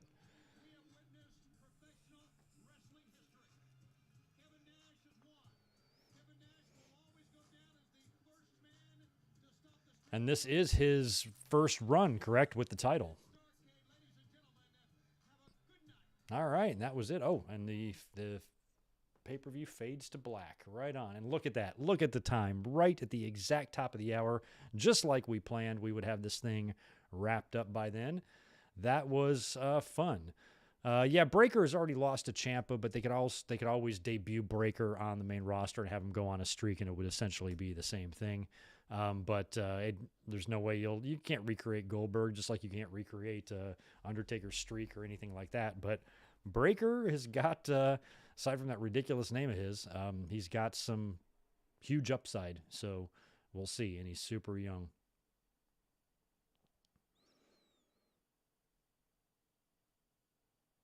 Oh, Goldberg wanted to be legit police tasered, but they used the prod instead. Either way, it can't feel good. I've only been shocked a couple of times, and it ain't fun. So, yeah, Steven, your timeline is exactly where I put him dropping the title. I think they should have waited here and done it a few more months. Like I said, maybe even put him at to 199-0 and then have him lose or something like that. But I would have waited till early to mid 99 to take the belt off of him, to give him a good, long, healthy run to where even if it was his only run, it would be a pretty damn memorable one. Not that his wasn't. It's just I might have waited. But anyway, that was fun. Starrcade 1998. So this week, or 1 week from tonight, we'll be back at it again for Starrcade. We will be doing Starrcade 1993 next week. And then after that, we'll be heading into January, where we will do Royal Rumbles and a lot of WrestleManias for WrestleMania season. Regina, you cried when Tatanka lost his streak. Yeah, Ludwig Borga ended that, didn't he? I remember. I watched it on TV. Sad, sad stuff. So let me see. What do you guys have on tap this week? I'm not going to be here tomorrow for Raw because I'm not really watching Raw right now. They have 5 matches advertised for tomorrow, which is interesting because last week they didn't advertise anything until like 20 minutes before they went live. The only thing they had set for the show was Bobby Lashley Speaks.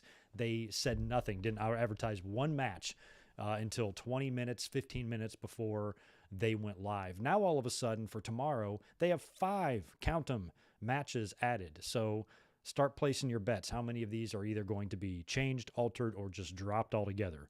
There's no way that script is going to remain not ripped up. So tomorrow should be interesting to see how many of those matches they're actually advertising come through. We will see. But you will get me again on Wednesday night for Dynamite's Watch Along. Then you are going to get a Slammy Awards review dropped on Thursday.